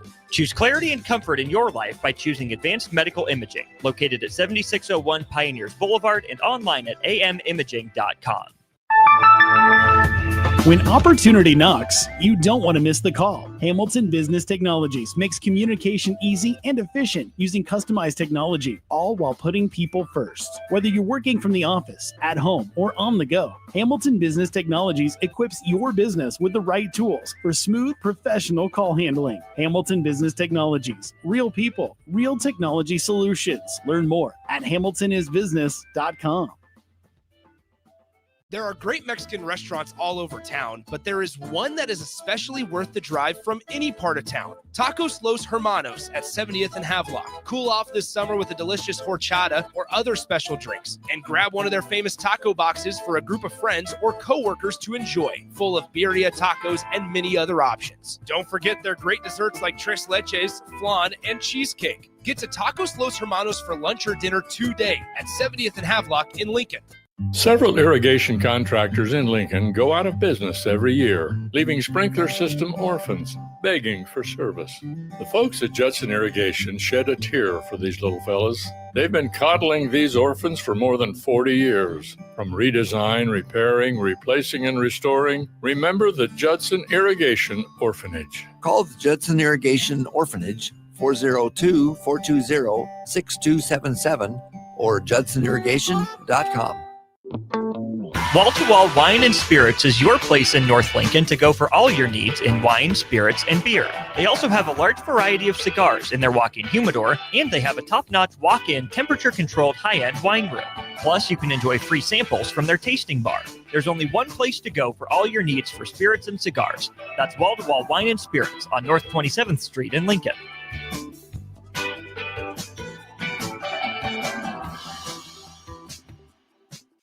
93.7 The Ticket is your home for every Kansas City Royals baseball game. Bobby Witt Jr., Salvador Perez, Vinny Pasquantino, and the rest of the Royals attempt to make the postseason for the second season in a row. And you can hear all the action on 93.7 The Ticket and theticketfm.com. Your home for Kansas City Royals baseball.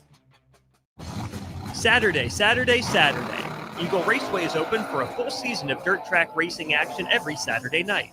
Don't miss the epic battles on the high banks of Eagle Raceway each Saturday between the Nebraska Septic Sprint Cars, Nebraska Lottery Modifieds, Avid Realty Sport Mods, Valentino's Hobby Stocks, and A1 Iron Stock Cars. Let's go racing. Eagle Raceway, just 10 miles east of Lincoln on O Street. Check out the full schedule at eagleraceway.com. Play ball! Pitch the perfect idea for a family outing or date night with tickets to the next Salt Dogs game. Nothing says summer fun like an action-packed evening at Haymarket Park. Come root for the home team with a hot dog and a cold drink. Plus, visit saltdogs.com to learn about special events and promotions, including group discounts. Don't miss out on the thrill and excitement of a Salt Dogs win. Visit saltdogs.com to reserve your tickets today. Are you looking to upgrade or improve the garage door on your home? This is Cameron Hall of Doors Plus. At Doors Plus, we guarantee to offer a wide selection of options from 5 leading garage door manufacturers as we deliver a free estimate, exact measurements, and rapid installation with a 3 to 5 week time frame. When you choose Doors Plus for your residential garage door needs, you'll work with our experienced technicians and be ensured that your new door seamlessly complements your home. Give us a call at 402-590-5800 or visit us online at DoorsPlusLLC.com. Doors Plus, garage doors, and more.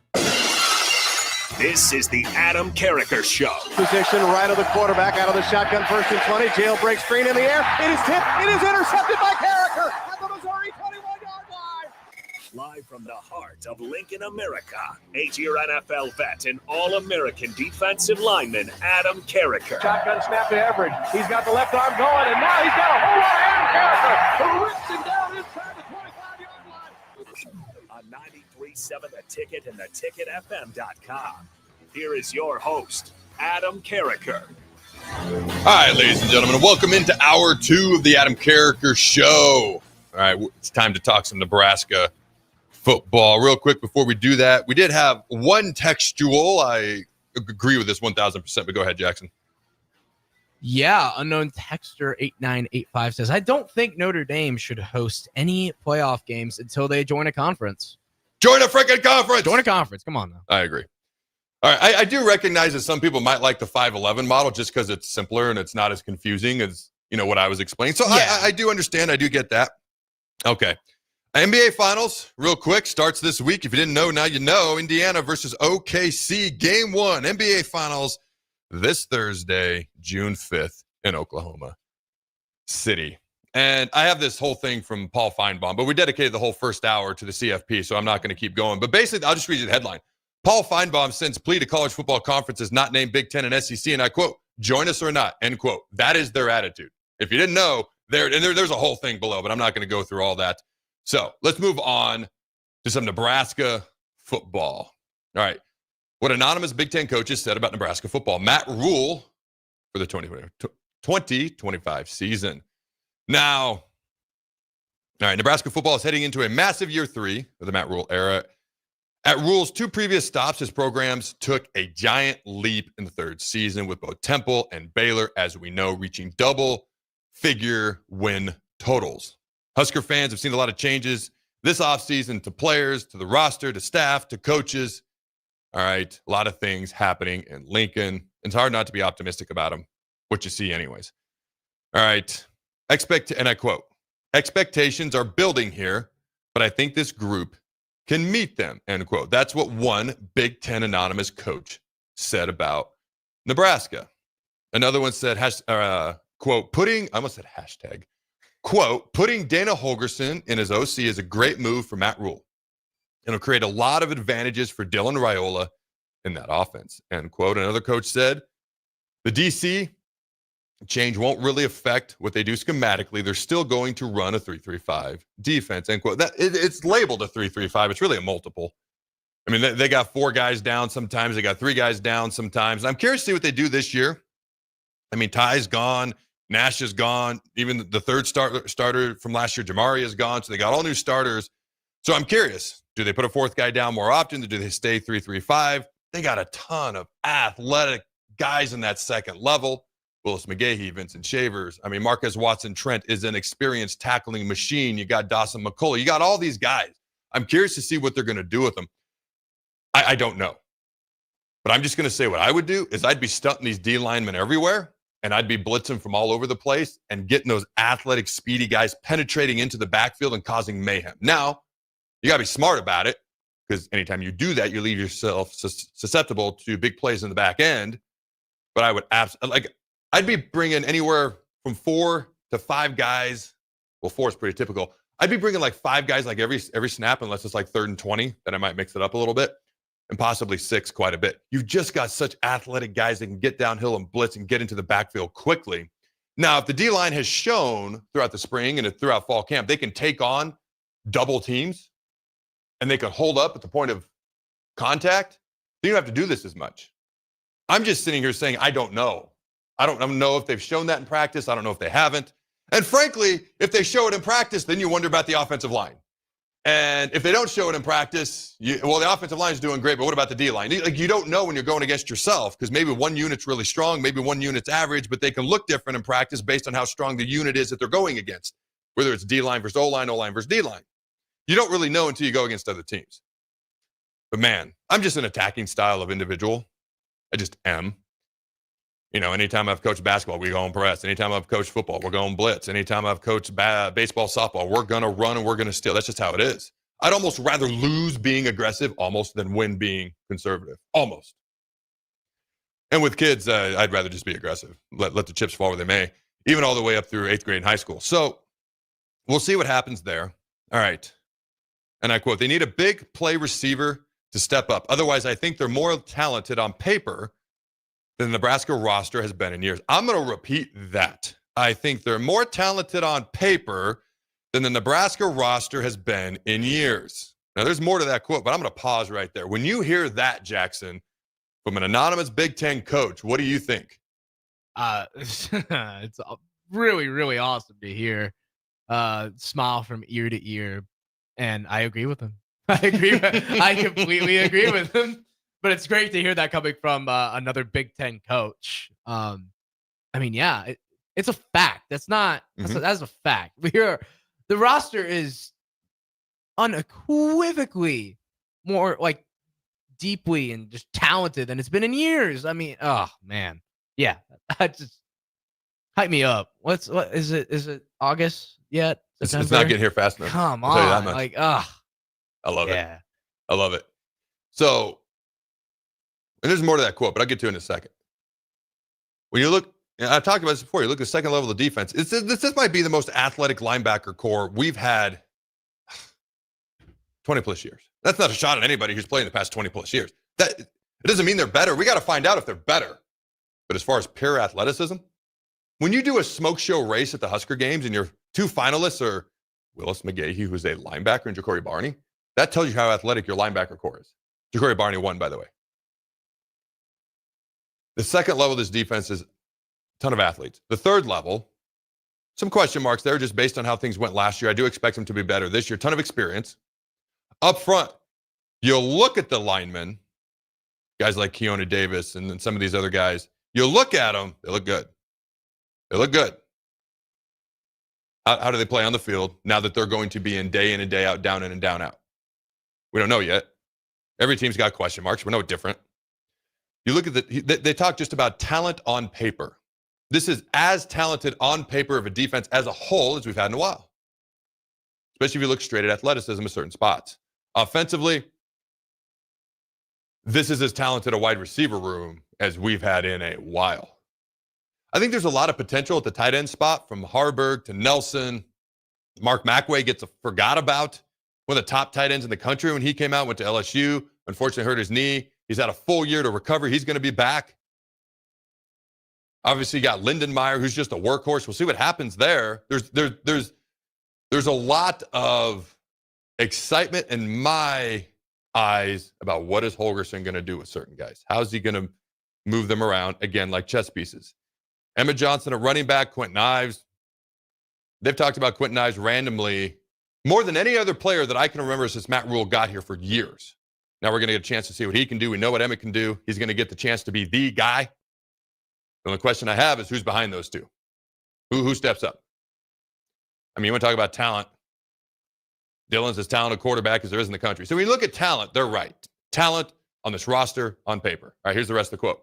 The expectations are that they break out and finally compete among the top level teams in the league. That might not happen, but I think it's realistic to expect a better bowl destination and more wins, and Dillon to get more national spotlight. End quote. Got one more quote here. You know what? Before I go to that last quote, everything he said is correct. Everything he said is on par. I'm going to come back to this part, though. The expectations, is my mic still working, or is it just my headphones going out?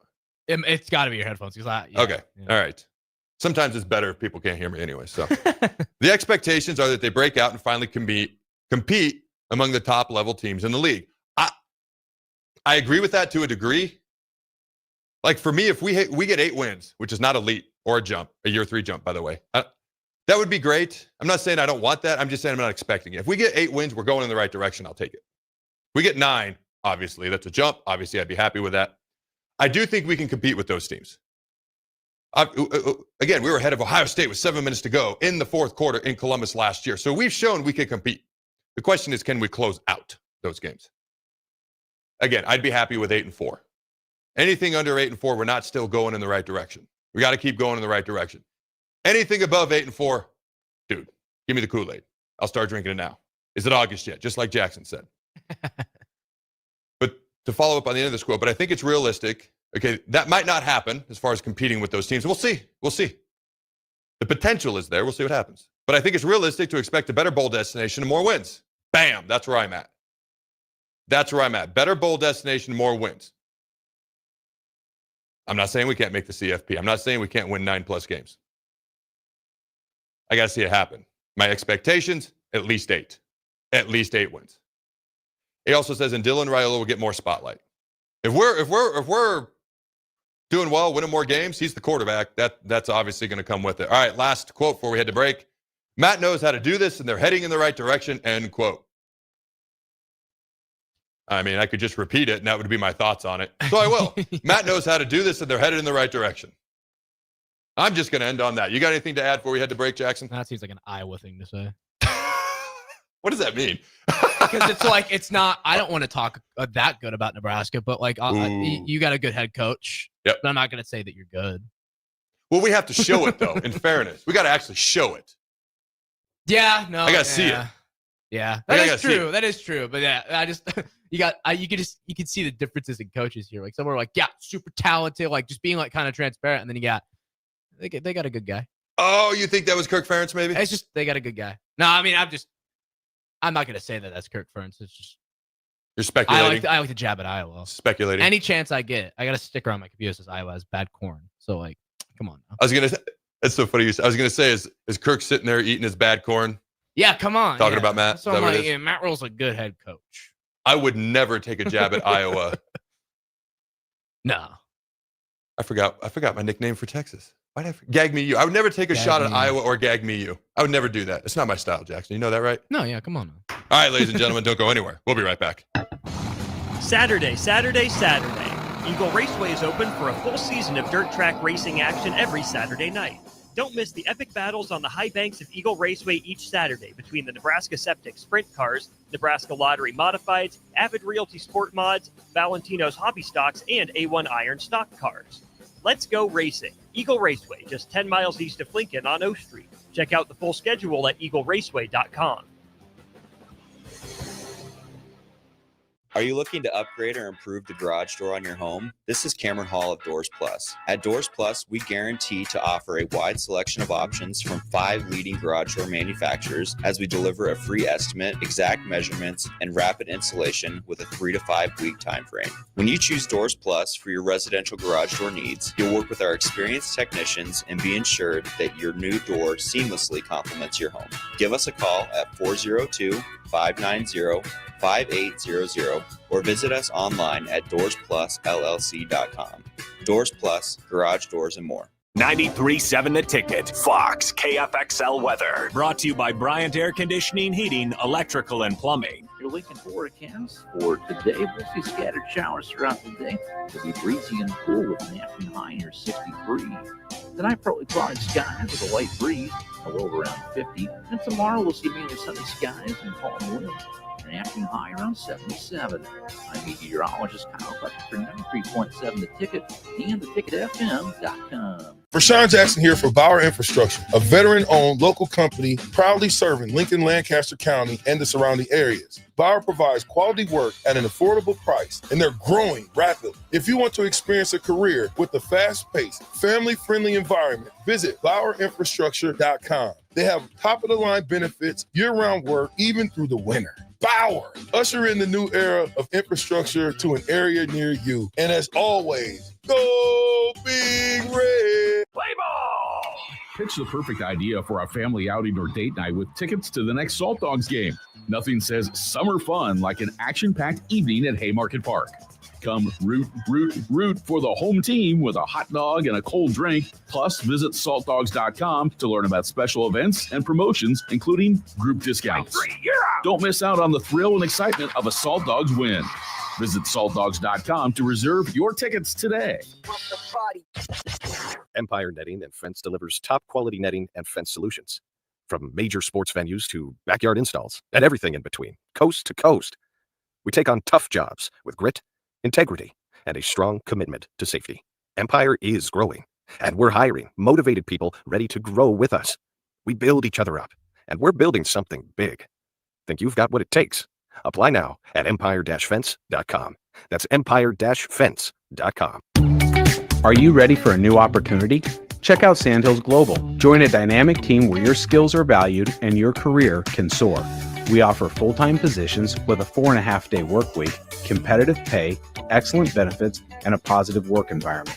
From IT and marketing to sales and finance, we're looking for talented individuals like you. Apply today at sandhills.jobs and take the first step towards an exciting future. That's sandhills.jobs. Don't wait, apply now.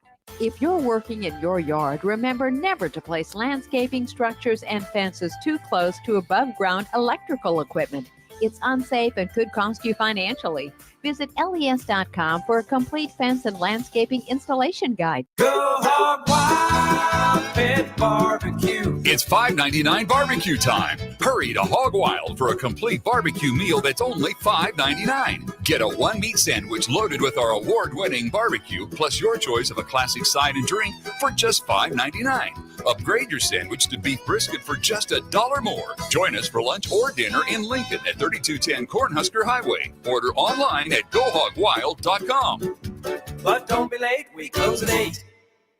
93.7 The Ticket is your home for every Kansas City Royals baseball game. Bobby Witt Jr., Salvador Perez, Vinny Pasquantino, and the rest of the Royals attempt to make the postseason for the second season in a row. And you can hear all the action on 93.7 The Ticket and theticketfm.com. Your home for Kansas City Royals baseball. Have you been injured in an accident and don't know where to turn? You need an attorney you can trust to handle your case with professionalism and compassion.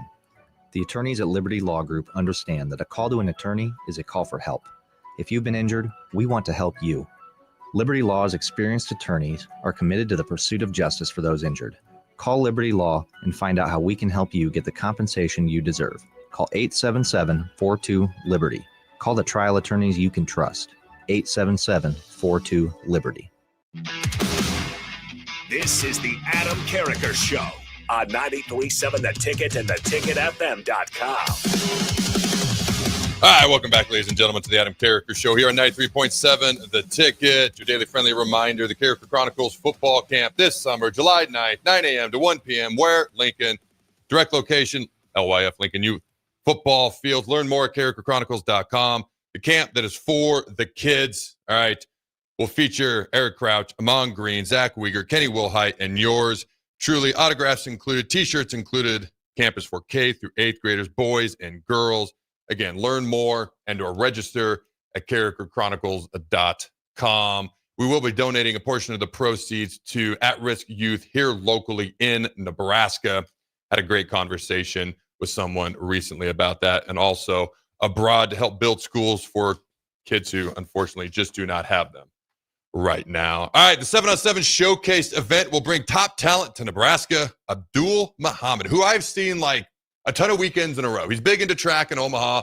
My daughter's big into club track, so I run into him like every weekend, so it's always good. I actually got to meet him for the first time and then actually get to see him a couple times in a row. You know, the past 2 track meets I've been to, there have been 7 former Huskers at each of the past 2 track meets. Let's see if I can name them all. Des Moines Adams, Niles Paul, who I was a teammate with in D.C. Yeah. He actually was doing the burgers and whatnot, and I was like, man, that looks like Niles, but I wasn't sure, and I was walking by, and he goes, hey, Carriker! I was like, yeah, that's Niles. Yeah. I went over and chatted. I hadn't seen him in like, oh, God, it'd been like 8-10 years since we played in D.C. together. Trevor Johnson, who I hadn't seen since I played with him in St. Louis. All right, and then I was his backup here at Nebraska. He was a junior senior, and I was a freshman and a redshirt freshman, so we chatted. Our daughters actually raced against each other in a particular race, but man, I hadn't seen him in years. Let's see. So Trevor, Des Moines, Niles, Abdul, Ben Zychek started talking trash to me out of nowhere. He doesn't even look the same. All I saw was this guy with a ridiculous beard, sunglasses, and a hat pulled down too far, yelling at me to get out of the way, and I wasn't in the way. And he just was being belligerent with it. I didn't recognize him at all, so I gave him like the dirtiest look under God's hot sun. Finally, Troy Hasselbrook, another one, walks over. He goes, you don't recognize who that is, dude? I'm like, no. He goes, that's Ben Zychek. I was like, are you freaking kidding me? He doesn't even look the same at all. So anyways, Ben comes over and we start yucking it up. So Troy, Ben, there's somebody I'm going to forget because it's been a ton of different guys. Abdul, obviously. So it's been kind of cool. Like, since coming back here in June, I randomly run into people I haven't seen in 17, 18 years. And then I get to see them more often. Our kids are now playing sports together. Our kids are now competing against each other. We get to hang out together. A couple of them are actually now coaching some of my kids, which is, I would have never imagined this particular individual coaching one of my kids in yesteryear when we were playing together. So it's kind of cool. But Abdul Muhammad said, it's a beautiful thing, talking about the 7-on-7 Showcase. All right. It's an incredible list of teams coming to the university. It can't get here fast enough, he said. All right, let's see. Abdul what he loves the most is the opportunity for the 7-on-7 circuit, and it provides athletes that are close to him as well. He's obviously doing big things there in Omaha with a lot of local athletes too.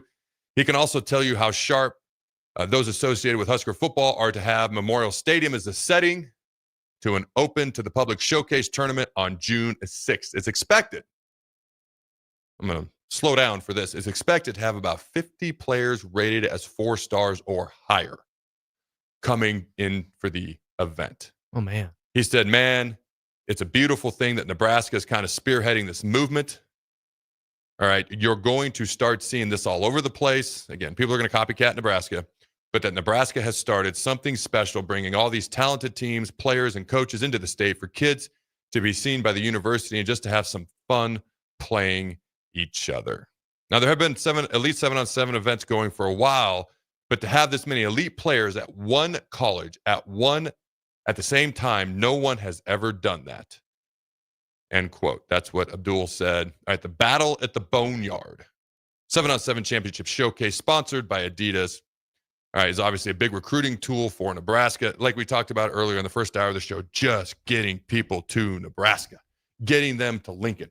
Once they're here, they see things differently sometimes, insanely positively, and very few of them will walk away without a huge positive impact being made. especially recruiting-wise. Trey Taylor is here, and he is peer recruiting as much as he possibly can. So this is as much, let's be honest, as much about recruiting as it is anything. The 7-on-7 and the championship is phenomenal. The chance to compete against the best of the best from across the country in Lincoln, Nebraska is the most important part of that sentence, in my humble opinion. And it's a revolutionary idea that's never been done quite like this before. And I love Matt Rhule and his staff for being ahead of the curve on this. What are your thoughts there, Jackson? I mean, this is only good for the university to get these guys out here in Lincoln. Like, you get all these kids who might not have even considered coming here. Now they get to be on here.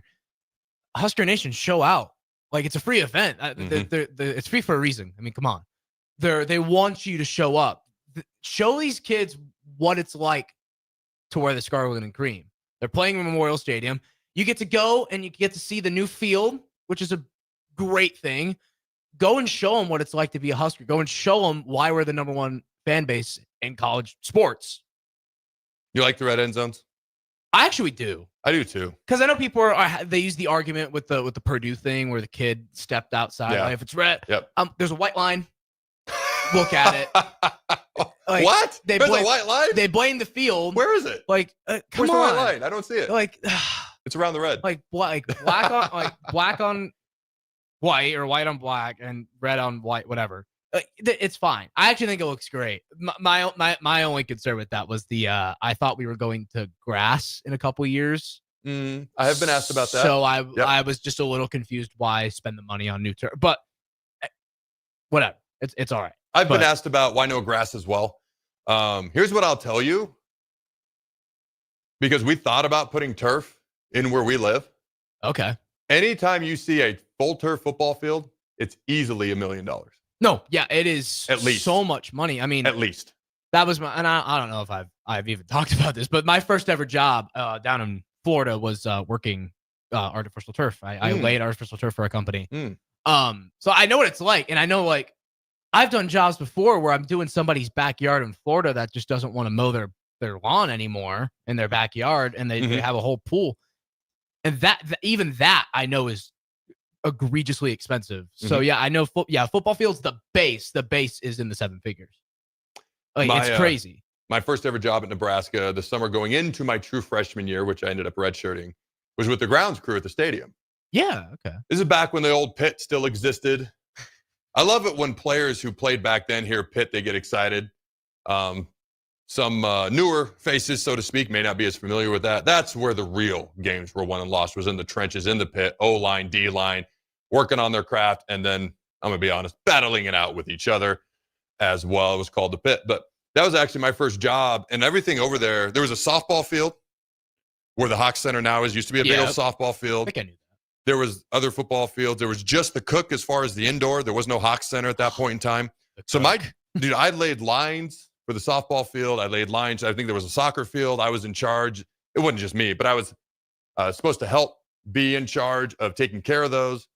And then North Stadium, you got to keep in mind, it's like 20 years ago. They needed all new bleachers, and you could slide them off, and then you'd slide new ones on. Huh. My entire summer going into my sophomore year, so my true freshman year, my redshirt year, then my sophomore. So 2 years later, it was my job to do that in the North Stadium. So I spent the entire summer. I'm not going to say I worked at some speedily pace, so maybe I could have done it quicker. But I knew it was my job, and I knew I had the whole summer to do it, and it was freaking hot. Those stadium seats are hot. If anybody sat on them, a lot of people do, obviously. But that was my job, to take the old ones off, slide the new ones on, and so I did that all summer. So I don't know. I always kind of took a little bit of extra pride. Not that I was a grounds crew guy or I made some big impact, but you know, I always took a little bit extra pride just kind of in those areas, because at one point in time in yesteryear, I was in charge of taking care of at least some of those things. So not a bad first job. All right. Let's see here. Rhule. In a recent interview on Husker Radio's network about the upcoming event, Rhule emphasized, we, as a city-state fan base and athletic department, can help bring in the swagger that we want, the attention that we want to the brand nationally. Added the coach, I think it's going to be a pivotal moment for us. I agree. The way he wants to recruit, in his mind, I guarantee he's like, how do we get more people to Lincoln? Because we want to recruit the best from across the country.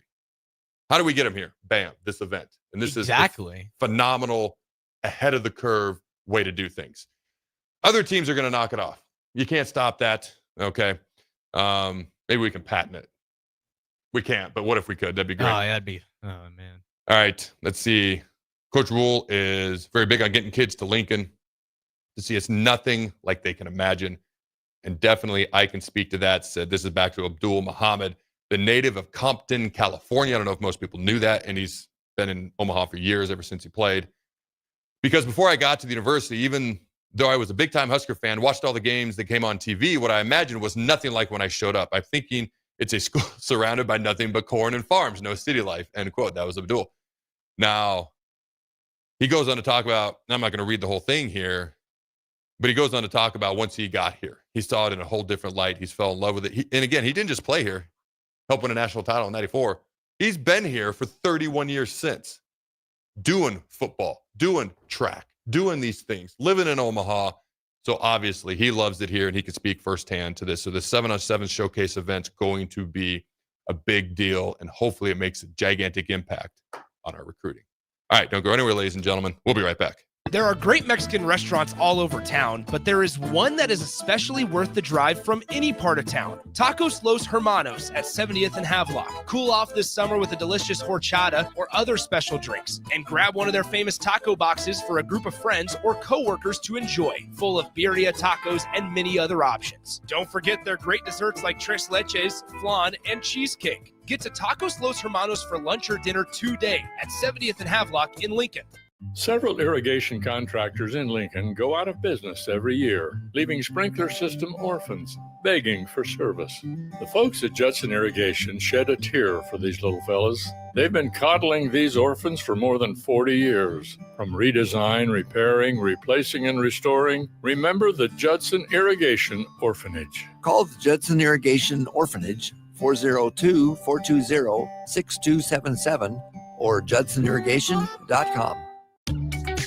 Are you ready for a new opportunity? Check out Sandhills Global. Join a dynamic team where your skills are valued and your career can soar. We offer full-time positions with a 4.5-day work week, competitive pay, excellent benefits, and a positive work environment. From IT and marketing to sales and finance, we're looking for talented individuals just like you. Apply today at sandhills.jobs and take the first step towards an exciting future. That's sandhills.jobs. Don't wait, apply now. Now's the time to lock in the best deal of the year on a new John Deere sprayer during Landmark Implement's Sprayer Early Order Program. Leverage the industry's latest technology with See & Spray. Target weeds with precision and cut herbicide use. Utilize Exact Apply to save in chemical usage and prevent over-application. Don't forget, secure early order savings and get the sprayer that maximizes every pass. Visit your Landmark location for full details and experience the Landmark difference. Have you been injured in an accident and don't know where to turn? You need an attorney you can trust to handle your case with professionalism and compassion. The attorneys at Liberty Law Group understand that a call to an attorney is a call for help. If you've been injured, we want to help you. Liberty Law's experienced attorneys are committed to the pursuit of justice for those injured. Call Liberty Law and find out how we can help you get the compensation you deserve. Call 877-42-LIBERTY. Call the trial attorneys you can trust. 877-42-LIBERTY. Wall to Wall Wine and Spirits is your place in North Lincoln to go for all your needs in wine, spirits, and beer. They also have a large variety of cigars in their walk-in humidor, and they have a top-notch walk-in temperature-controlled high-end wine room. Plus, you can enjoy free samples from their tasting bar. There's only one place to go for all your needs for spirits and cigars. That's Wall to Wall Wine and Spirits on North 27th Street in Lincoln.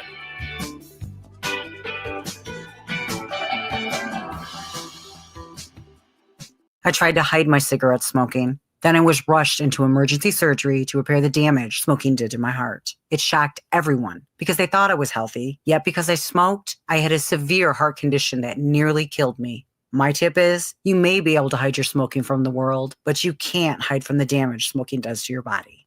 Call the Nebraska Tobacco Quit Line, 1-800-QUIT-NOW, 1-800-784-8669. Paid for by Tobacco Free Nebraska. Aired with the Nebraska Broadcasters Association and this station. Hello. Angela, we have to break up. But why? Because you're a robot and I'm just a guy trying to get better internet. It's Ella Fiber, isn't it? I always knew you wanted faster speeds. My contract isn't good enough for you. Face it, Angela. They let me talk to real people. Press 4 to break my heart. Oh wait, you already did. Visit allofiber.com to switch today. If you're working in your yard, remember never to place landscaping structures and fences too close to above-ground electrical equipment. It's unsafe and could cost you financially.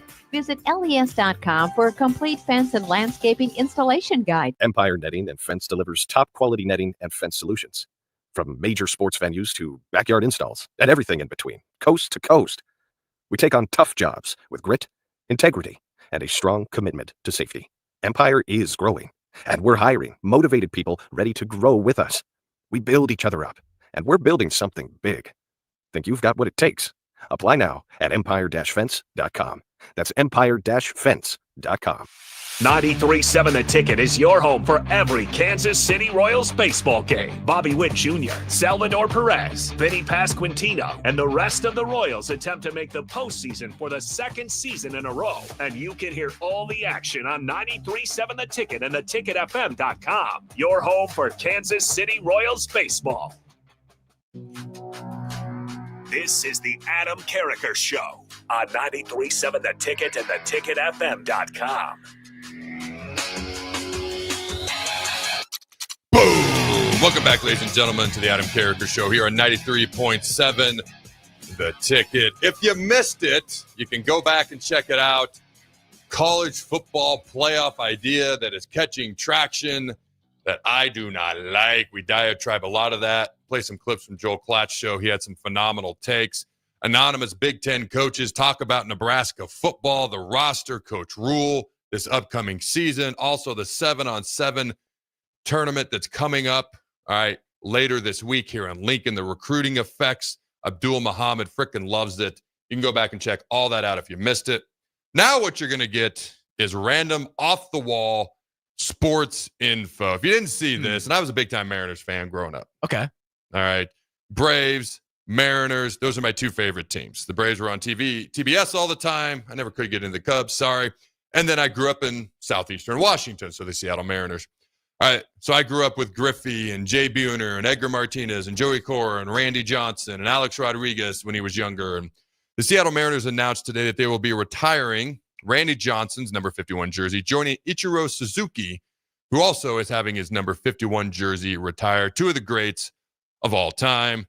1983. So we talked about the 84 draft. Number 1 was Irving Fryer taken. Number 2 was Dean Steinkuhler. And then I saw this. Okay. I have a feeling this individual, I'll shout out the 1990s Husker account on X. They posted exactly what we said on the show. And then they posted this. So if you listen to the show, shout out, my friend. All right. In 1983, Dean Steinkuhler became the 3rd consecutive Nebraska player to win the prestigious Outland Trophy. 3 years in a row. Think about that. That's crazy. That's awarded to the nation's top offensive lineman. That is just a crazy stat right there. All right, fun fact. Vladimir Guerrero came to the plate 661 times in 2007 and struck out looking just once. I'm going to repeat that. Struck out looking, too. 661 plate appearances in 2007 and struck out looking one time. Now, did he strike out swinging 200 times? I don't know. Yeah, I don't know that stat. I was like, might want to know that stat. But that's still an amazing stat. Greg Sankey, all right, the SEC commissioner, says the SEC will no longer use an escalating scale for field and court storming fines. Stormings will now cost the home team $500,000. It's not worth it, man. Why? Why can't we storm the field? I'll tell you that. My perspective on this is significantly different than the average student because I ran security this year and I had to deal with 2 field storms at UNL, like me by myself. Okay. I got the Big Ten Network posting my guys guarded the goalposts and making fun of them across their social medias, and I'm like, oh man. But anyways, so the big thing with the field storms that I know with Nebraska, I doubt anybody would get mad at me for saying this, but is the goalposts. Okay. The goalpost cost, I think it was $75,000 to replace if they get taken down. It could also delay the next home game. So if you have home game next week, there's a very good chance that it wouldn't happen because you can't get a goalpost installed that quickly. Okay. So I know it with that, and then there's damage to the field. Like now, I remember the field storm that we had to clean the field in addition to the entire stadium. Okay. There's a few extra things that go into it. So, yeah. I completely understand and I respect all that. And maybe I'm alone on this mountaintop. And if I am, I'm okay with that. And it's not my money, so it's easy for me to say. And 75 grand's a lot of money. Yeah. But this has been happening for years. It's part of celebrations, taking down the goalpost. I mean, again, I might be in the vast minority in this, but the universities make so much money. It's been part of the game for so long. And the game needs to evolve over time. Just like we're not called the Bug Eaters anymore. Okay, things evolved. We have a different name. But when Tennessee finally beat Alabama, what was that, 3-4 years ago in Knoxville, and they took down the goalpost and they literally carried it down the street and then dumped it into the river. I don't know. Again, I might be alone in this. I'm perfectly fine with these things, but you have a different perspective than I do. There's that, and then I know just from the game plans this season, because we planned for it for Colorado. Like that one we knew. And then Wisconsin, we had no idea. We did not think that a qualifying for a bowl game wasn't big enough. Yeah, I get it. And I was kind of like, that might happen. And the upper levels were like, no. And I was like, okay. And then 2 minutes before it happened, like, hey, it's going to happen. Because all the students were by the, whatever. Colorado, we game planned for, though. But the big thing, like the big ticket items were the goalposts. And now with the new rules in college football, there's in-helmet communication. So they have these comms towers, and those apparently are egregiously expensive. Okay. So we had to protect those for both Nebraska and Colorado because they have all their equipment too. And you have people, I don't know, have you seen the viral clip of the UCLA equipment manager like spearing, like Roman Reigns level of a spear, like this kid that took a helmet from the sideline? Like you have to deal with that too. No. You have to protect all the equipment. There's just a lot that goes into field storming that it adds up. So like, if you're going to do it, whatever. Yeah. But it's I would say $500,000 is a completely fair fine. Okay. Your perspective is different than mine. Yeah, it's just different. Like, like if it's not UNL and I'm not working the game, I honestly don't care. But like I can see where they're coming from because I've been there. Yep. I can understand it. So yeah. Well, where you've actually worked the security side of things, like the Pershing Center had concerts for years, and I worked security there. So I have a different perspective of concerts because of that. I mean, there were some girls who were going to be killed in these mosh pits, and I legit had to pull them out. Not to completely change the subject, but your perspective is completely different than mine on this. And when you start talking about the towers and the comms in the helmets, okay, maybe I could be swayed a little bit. And someone could argue, well, why can't they just storm the field without those things being destroyed? No. There's just no guarantee. No, you can't go down that rabbit hole.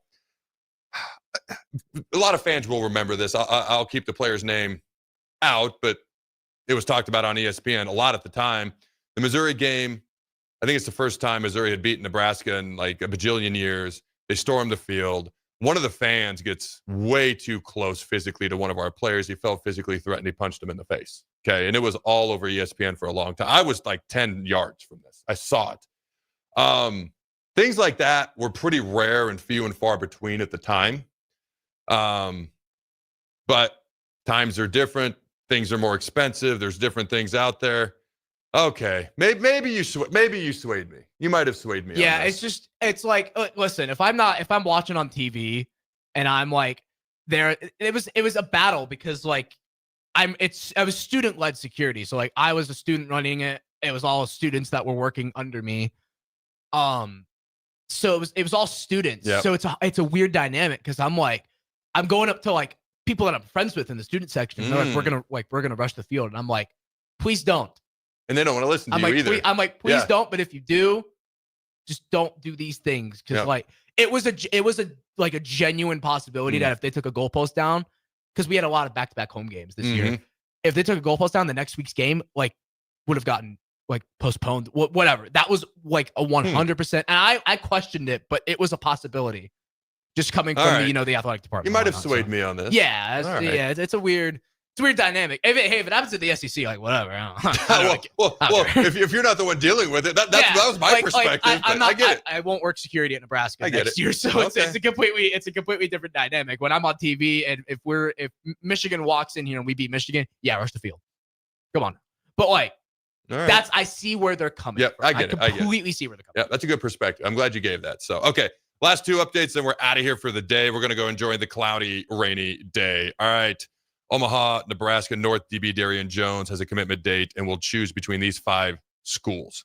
The 5 schools are Kansas State, Minnesota, Iowa State, Nebraska, and Iowa.